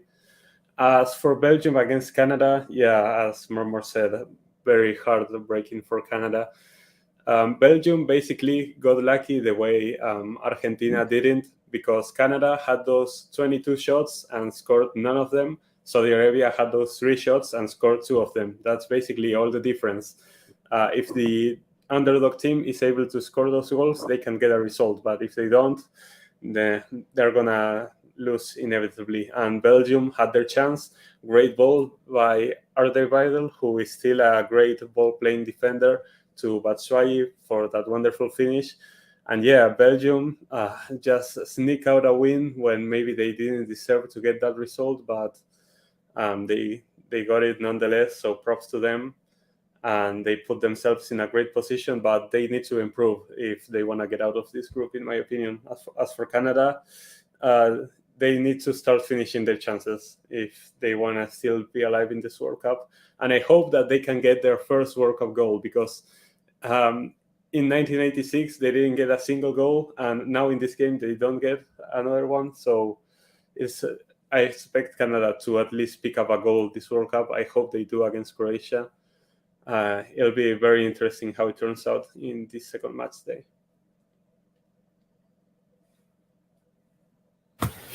Yeah, I mean, I was really impressed by Canada against Belgium. Like, I knew they'd put up a fight with them, but like, to be quite frank, they literally dominated the game. I mean, the difference. I mean, Canada had like 20 plus shots, and Belgium had like 4, and the difference was one of Belgium's shots went in, and all the shots Canada took did not go in. So Belgium got really, really lucky. I mean, I'll talk about them next, but I'm concerned for Canada. I think as long as they can put in these next 2 games the ball in the back of the net, I think they give themselves a pretty good chance of getting out of this group. And in regards to Belgium, oh boy, they're lucky they got 3 points, because nothing was looking good for them. Their defense, which already had question marks over there, didn't look convincing at all. Really, it really just looks like Thibaut Courtois is their entire defense. Like when Belgium does not allow goals, it's not because the center backs or the defenders do anything. It's literally because it's either the team they're facing is not getting shots on goal, and if they are, and then the other reason is if the shots are on goal, it's Thibaut Courtois making amazing saves. And it's literally what it comes down to. So we're gonna see how that goes when they face Morocco and Hakim Ziyech, or Croatia and Luka Modric, who, I mean, again, they also have their issues, as we saw from their game with number 9. So it'll be interesting. We'll see. But for Canada, I feel pretty good. And then Morocco, Croatia, I don't know, guys. This group is a crapshoot. I'm just gonna say it right now. It's just, I don't know. But I think in regards to Canada, as long as they are able to find goals and put them in the back of the net, I think they should be fine, and they should get out of this group. They should have a lot to be happy about, even though they didn't pick up any points after that performance against Belgium. Yeah. All right. Let me quickly say this right now. I'm going to give some shout outs to some Canada players I thought were really good on the day. I didn't mention them on my yesterday's video. I want to shout out Estacio. I thought he controlled the midfield really good. I thought he was great in the game today. Yesterday, sorry, he was fantastic. I want to say Callum Miller was also really good too. Defensive, I thought it was really, really solid. And I also really think that Buchanan owned was it Carrasco. Carrasco was terrible yesterday, in my opinion. Buchanan owned him basically. Like, I think he basically pocketed him. Like, it was just crazy. Like, Buchanan, what he did to him, like, it was crazy. And Canada, man, they really played well, and it's crazy how they didn't win this game, you know. And just that one little lapse in concentration from ball over the top for Alderweireld is a difference maker. So, huge win for Belgium. Not very convincing, but that's what they do, man. I remember I watched the Belgium and Portugal game in the Euros, and it almost felt like the same game. I don't know if you guys watched the game, and it felt like the same game. Canada and Portugal were the same. So, Courtois, man, very, very good goalkeeper. One of the best goalkeepers in the world still. Even though he's not having a great season with Real Madrid. Courtois annoys me so much. You read the penalty well. If he gets injured before the Liverpool games, then we're going through. But if he plays those, we are not going to win them. Yeah, let me read some of their comments. This guy, Courtois pisses me off so much that I get angry while watching the games he plays, because he's such a good goalkeeper. So what's the comment say, D? Courtois is the best. So let's go read. Okay. Wow. Yeah, Spain, Japan go through, Germany out. Yeah, Costa Rica's already out. Not mathematically, but realistically, they're probably out. Yeah. Let's put it this way. Yeah. Japan, sushi, fire. England, easy W tomorrow. I'm not sure about that. Let's go anime.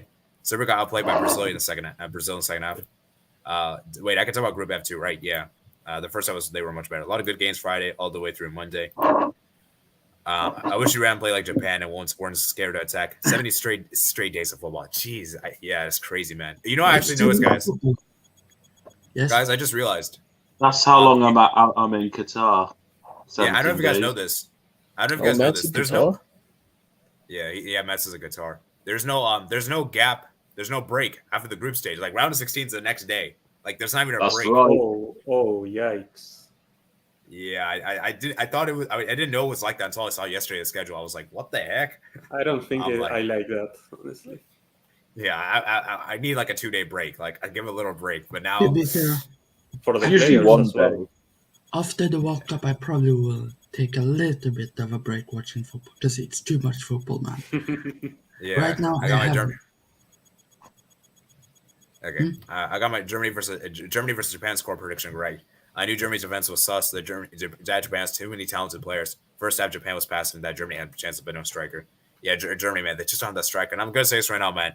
Kai Havertz shouldn't be playing that position. They have to start that the Werder Bremen guy. Forgot his name. Kolburg? I'd rather have Yeah. Muller at striker. True. Yeah. Just Havertz just can't be it. And Gnabry, I don't think is that good. And Leroy Sané, man, I'm gonna say this right now. I think Leroy Sané is Germany's best forward. Musiala was terrific though that game. I'm gonna Yeah, say Musiala. that. Musiala was good. Yeah, I heard he hit the post. I think, or he missed this. Wait, did he hit? I heard him. I missed a big chance. Was it a big chance or hit the post? I think it was a big chance. I think it was a big chance. I think prior to that, the build-up was like he went past like 2 defenders. Yeah, he was dribbling everyone inside the box. Yeah. Yeah, Serbia waiting for revenge against Switzerland after the Eagles celebration 2018. That was world-class goalkeeper with no defense. Ha! Blake Hernandez, Germany needs What? Mokoko. Oh yeah, Mokoko. Oh yeah, I forgot about him. They should also give him a chance. Germany lost back-to-back opening games to South Korea, Japan. Both Asian have been finished since 2018. You know, I just realized, man, Asian teams might actually own Germany. Yeah, the opening game was to Mexico, but yeah, they also lost that. Yeah. Samuel also the Japan manager made attacking skills. I mean, Mitoma, Asuna, etc. that changed the game. Helped them in translate. Funny how Bundesliga players scored against Germany. Yeah, that's the irony. That's the ironic part. They played Tomorrow themselves. in England, USA, there's going to be US Premier League players scoring against England. Oh my god. Well, I hope so, man. I hope so. Next time Iran too. Germany will be out if they lose. They need Costa Rica to beat Japan if they still want to survive the loss. I mean, realistically, though, do we really expect Costa Rica to beat Japan? I'm just saying. Yeah, Blake Hernandez, when you attack, you can't win. You can't just park the bus. They'll just need to score goals for fun against Costa Rica and hope the results go away. Costa Rica, worst team in the World Cup. They got the same old players on 24 for Campbell. Respect Joel Campbell, man. Respect Joel Campbell. Brian Ruiz, Keylor Navas. IDK Mokoka's that guy. I feel like Germany needs a closer Mario Gomez, but Havertz isn't a number 9. Yeah, Miroslav Klose, man. He's such a good striker, man. He was so What good a for them. legend. Yeah, D-Dota, they shocked the world by finishing above England, Germany, and Uruguay, I mean. Canada were awful and didn't look Canada were wasteful and didn't take their chances. Belgium world-class goal with that was penalty. Okay.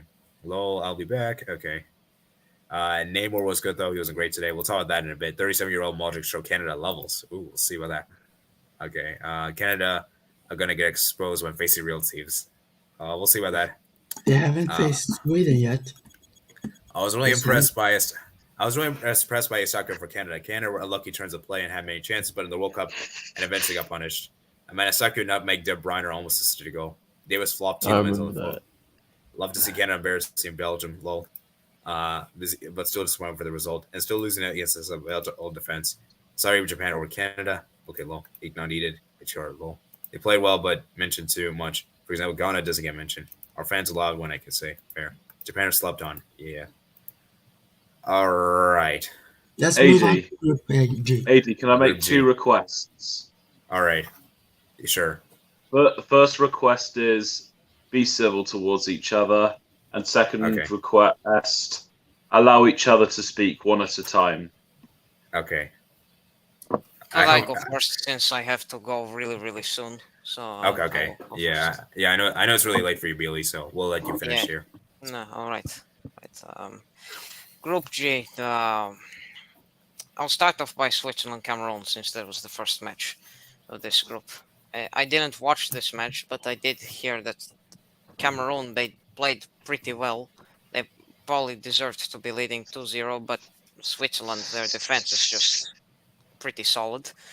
So I think Cameroon probably could have gotten a result if they had been more clinical and if they had been able to break down Switzerland's defense a bit more. But I thought Switzerland, they deserved a victory. And also one interesting thing, Mbolo, who was actually born in Cameroon, scored against Cameroon as well. So Yeah. it's Yeah. So a strange yeah. coincidence, but yeah, I think Yeah. Switzerland, they deserve to win, and yeah, they move on.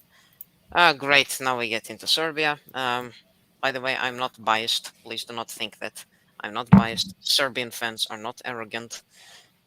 They just have not been able to see their national team do really well in 32 years since the fall of Yugoslavia. That's all I want to say. All I want to say about that. But Brazil, Serbia, I thought we played not excellent, but I thought we played great in that first half. We were defending pretty well. I thought Pavlovic was defending really well against Rafinha. He did trick him a couple of times. Who else was there? I thought our goalkeeper Vanja Milinkovic-Savic, I thought he was man of the match for Serbia. He made some outstanding saves when he had to.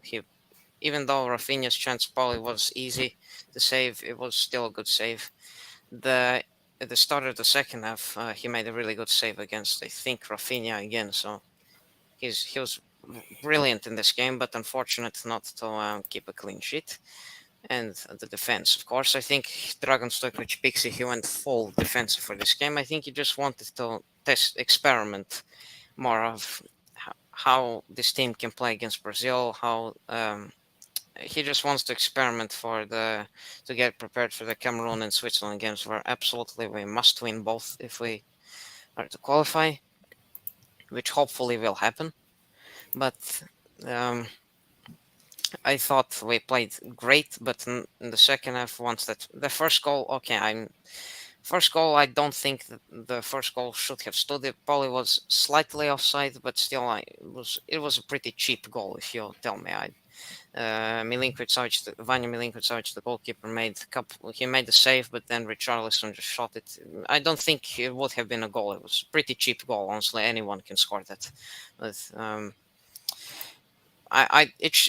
I'm not trying to be biased or arrogant here, but this result should have been at least 1-0 to Brazil. That would have been a fair result for this match. But the second Richarlison goal, okay, that's fair. That was a world-class goal.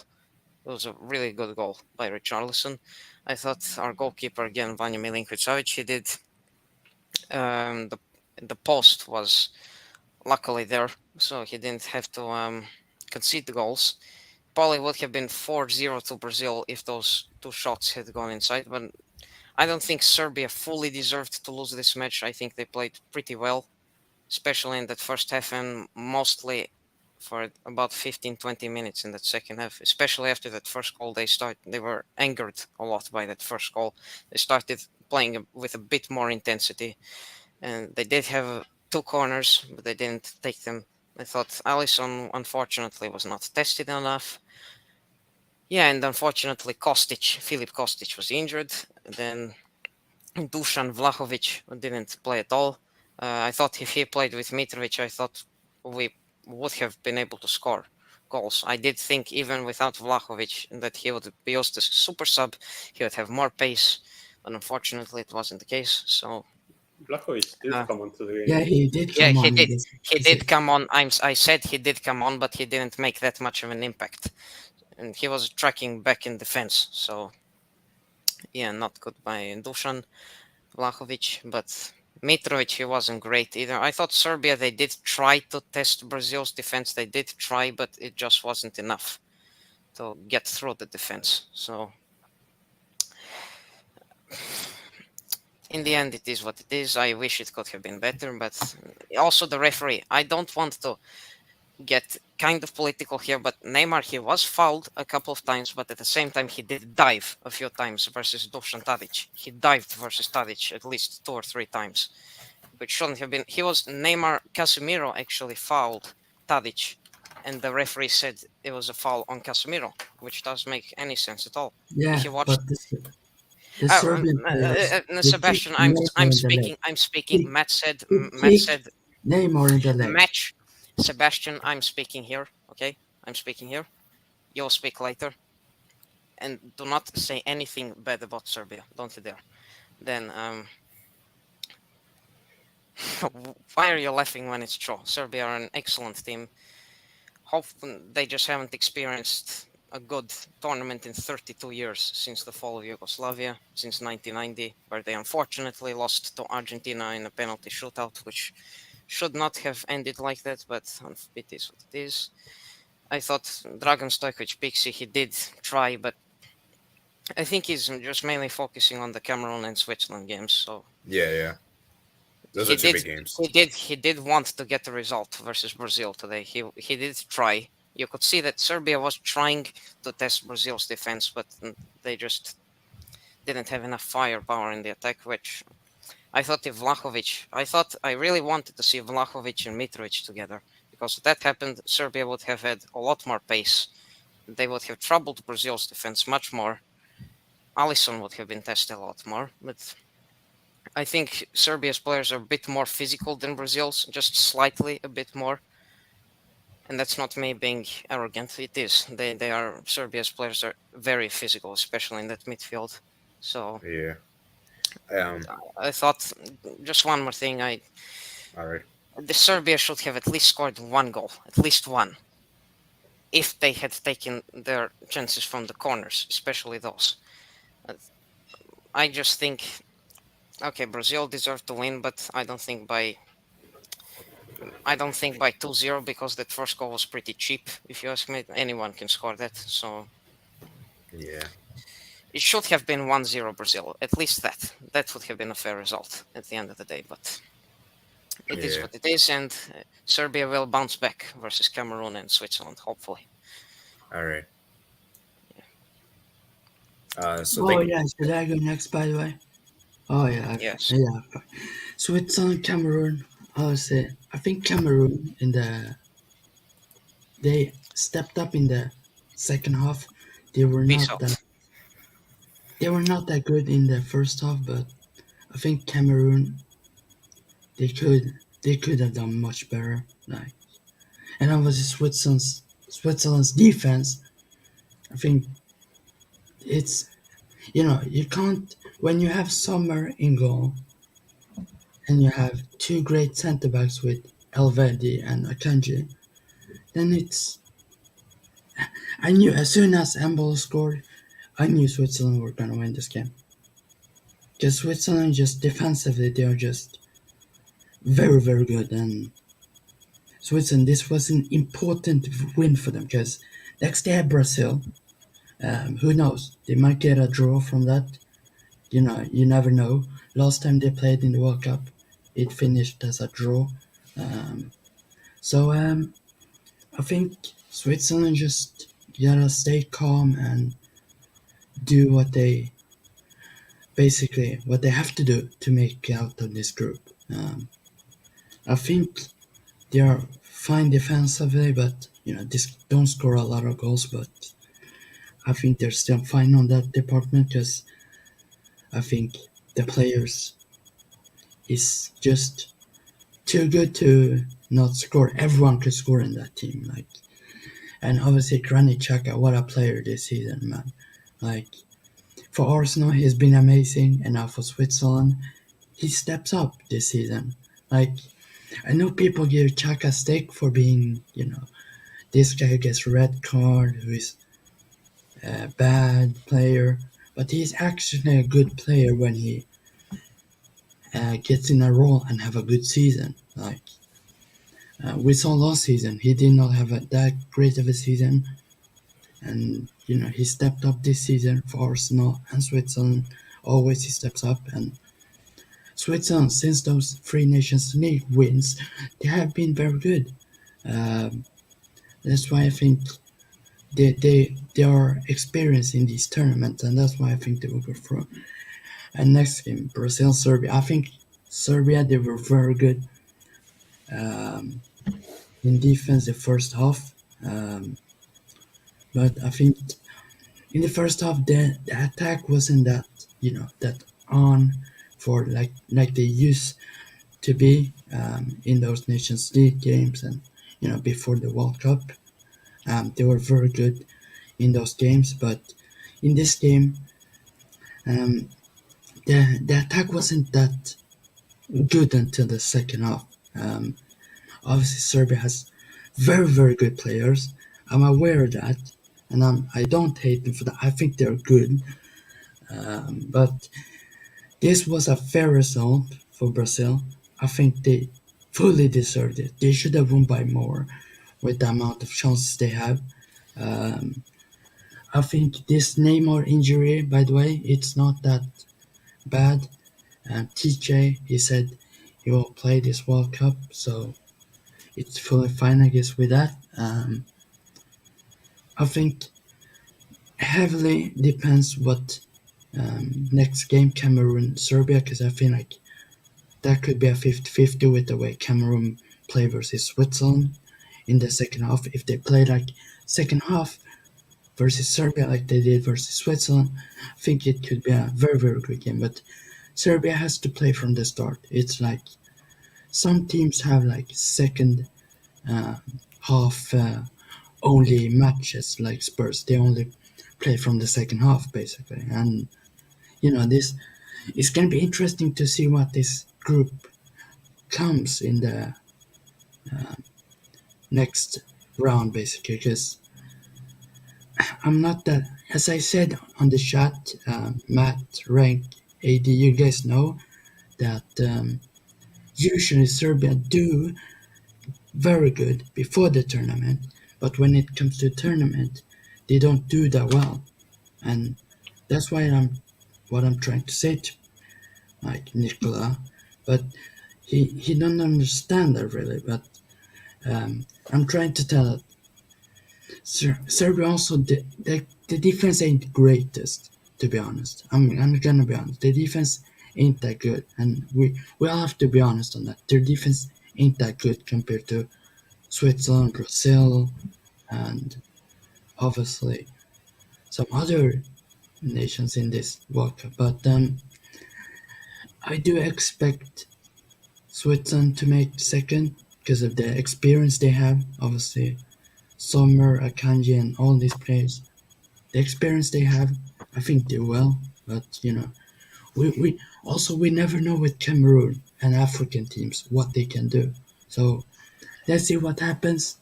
Hopefully, um, something great happens. Those last two match days, and we get something interesting in this group. But right now, I'm holding Switzerland and Brazil to go through because I can't trust some Serbia in this tournament because last World Cup we saw what they did, and they have a better squad now, and do well before tournament, but in the tournament some teams don't do well. So Well, I mean, there's always a first time, it's not like, things can change, So, I do see your point because that is true that Serbia are not really good before and the actual tournament itself.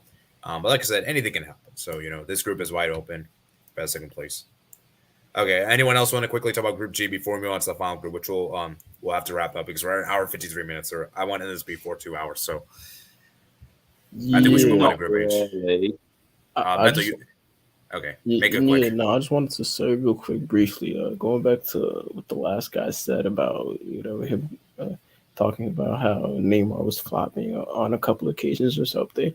There was one challenge in particular that did have him have to get subbed off because of an injury, and later, I don't know if you guys saw, but there was an image of his right foot, and basically, the first of all, the challenge was like similar to the challenge Harry Kane took against Iran the other day. Slide tackle from behind, and the defender's leg goes on top of the ankle, and the ankle gets rolled. So Yeah, it there looks was pretty bad. there was an image after the game of Neymar walking off the walking into the tunnel with only one shoe on, and you could see his foot, and it was just completely swollen and everything. So now there's a little bit of an injury concern with him. But I mean, if it's a swell, I don't know, maybe in a couple days or something, get some ice or whatnot, and then see how it feels. But I just wanted to point that out that it wasn't just like him flopping. Like today, like he was actually really getting fouled. Yeah.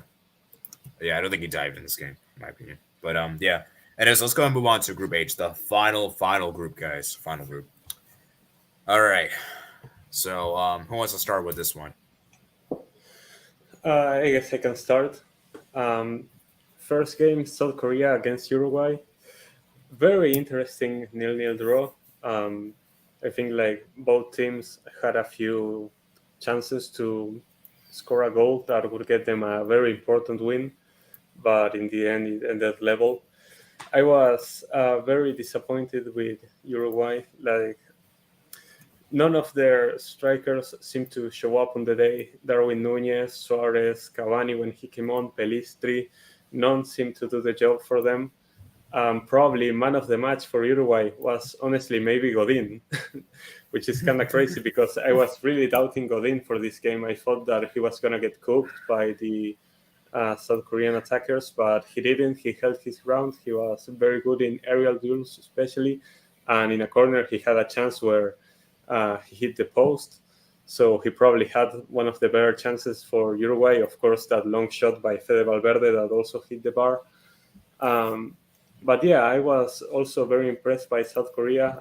They were very good in the midfield. They were running much faster than Uruguay, and they looked good on the day. I feel like they can do bits in this group still. They are a very competitive team, and yeah, this opens up the group for everyone. Honestly, Uruguay have to step up, especially in their offense, if they want to make it out of this group, and it's gonna be very hard because I believe their next game is against Portugal. So that will be a very good test for them, for sure. And yeah, they have to do better than this. Then as for Portugal against Ghana, oof, what a game. Honestly, it started off very boring in the first half, but in the second half, it flipped upside down, basically. Ronaldo obviously scoring that penalty. It was a very soft penalty, but a penalty nonetheless. And with this, Ronaldo has become the first player to score in 5 consecutive World Cups, which is a very impressive record for him. So shout out to him. But then Ghana really stepped up, getting that equalizer and then making it close towards the end. They didn't collapse after Portugal get those 2 goals back through Joao Felix and Rafael Leao.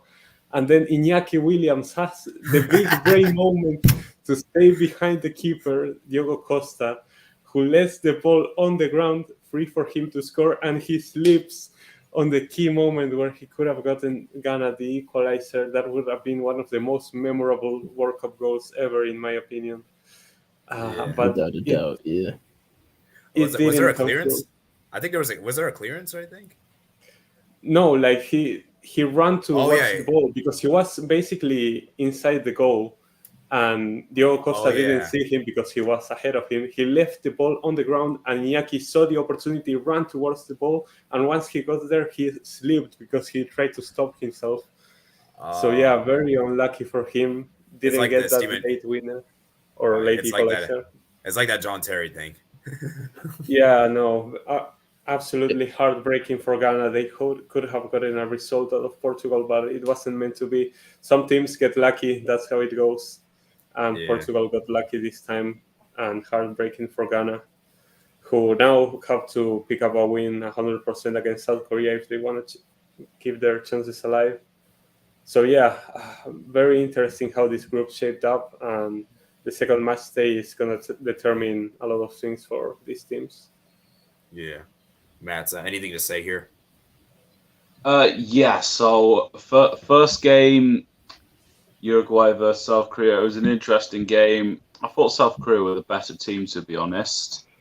And then the Portugal versus Ghana game.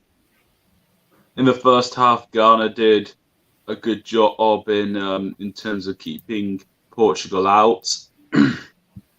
Then after the Ronaldo penalty, Ghana played well. Got the equaliser.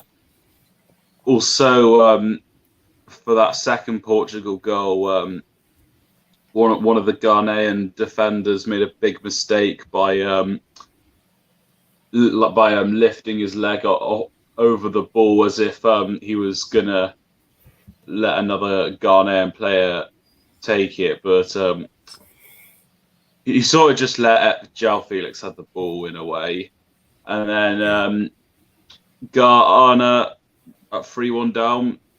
A very good effort in trying to get back into the game, but ultimately it just wasn't to be.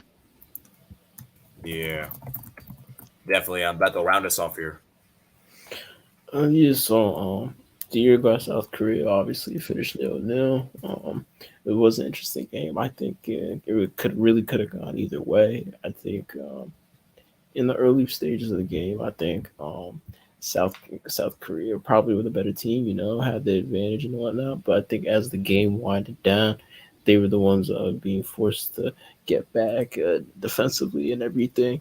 And Uruguay were the ones trying to seek for that late goal. But it was a good game, and it was a really more, in my opinion, a more beneficial result for South Korea, because to me, this just opens up the group a lot more.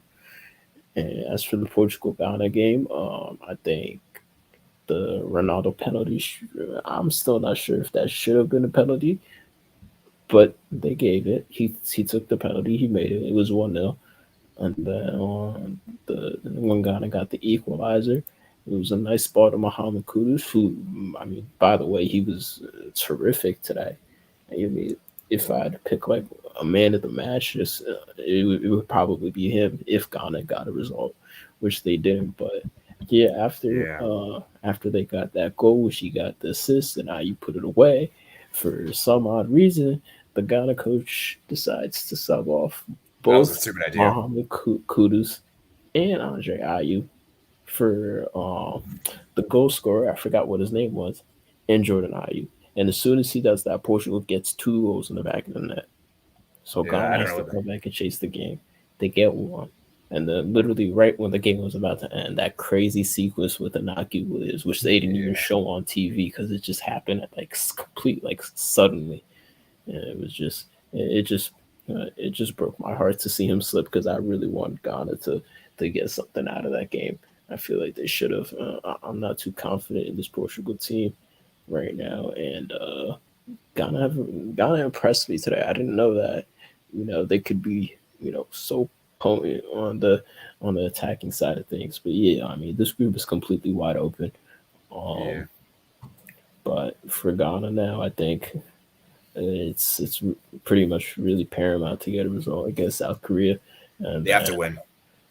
I don't think a draw's on the fine. Yeah, man, I think peace out, man. But yeah, then I think Portugal against Uruguay, they're just gonna have to.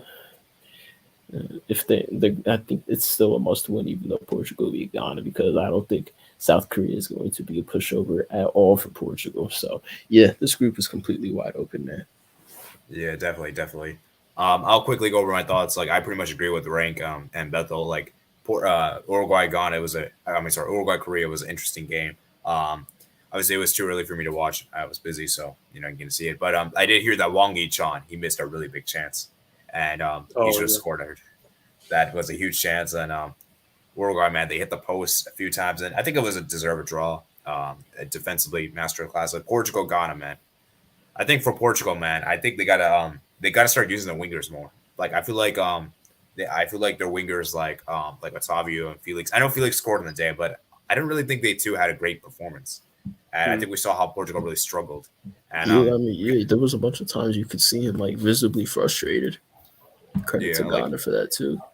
Yeah, and I feel like they should have started Leao. They should have started Bernardo Silva on the right wing. Like, I don't really think Otavio Felix is a good idea, in my opinion, on the wings. We saw, you guys didn't mention this, but I thought Bruno Fernandes was actually pretty good today. I thought like so one of the few games where I actually see Bruno was actually really good.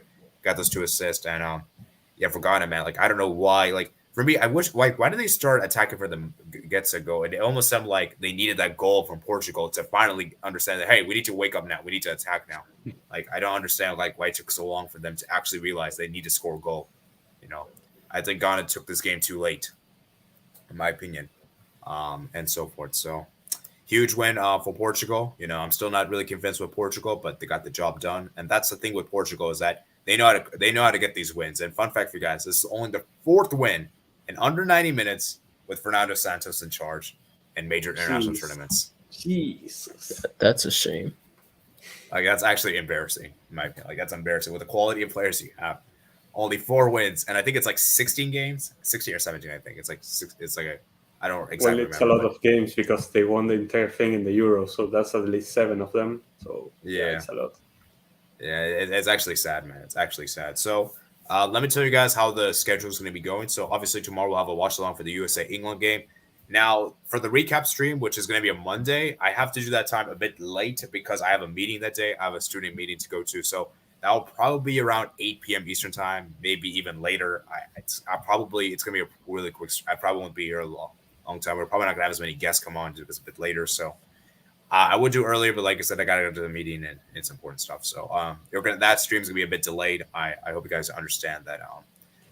Yeah, we're not going to do as long as we're here. And so just so you guys know, there will be a stream. It's just I'm going to do it like later that Monday night, I think. So yeah, definitely. So any before we move on, now obviously we'll have a match day 2 predictions coming out.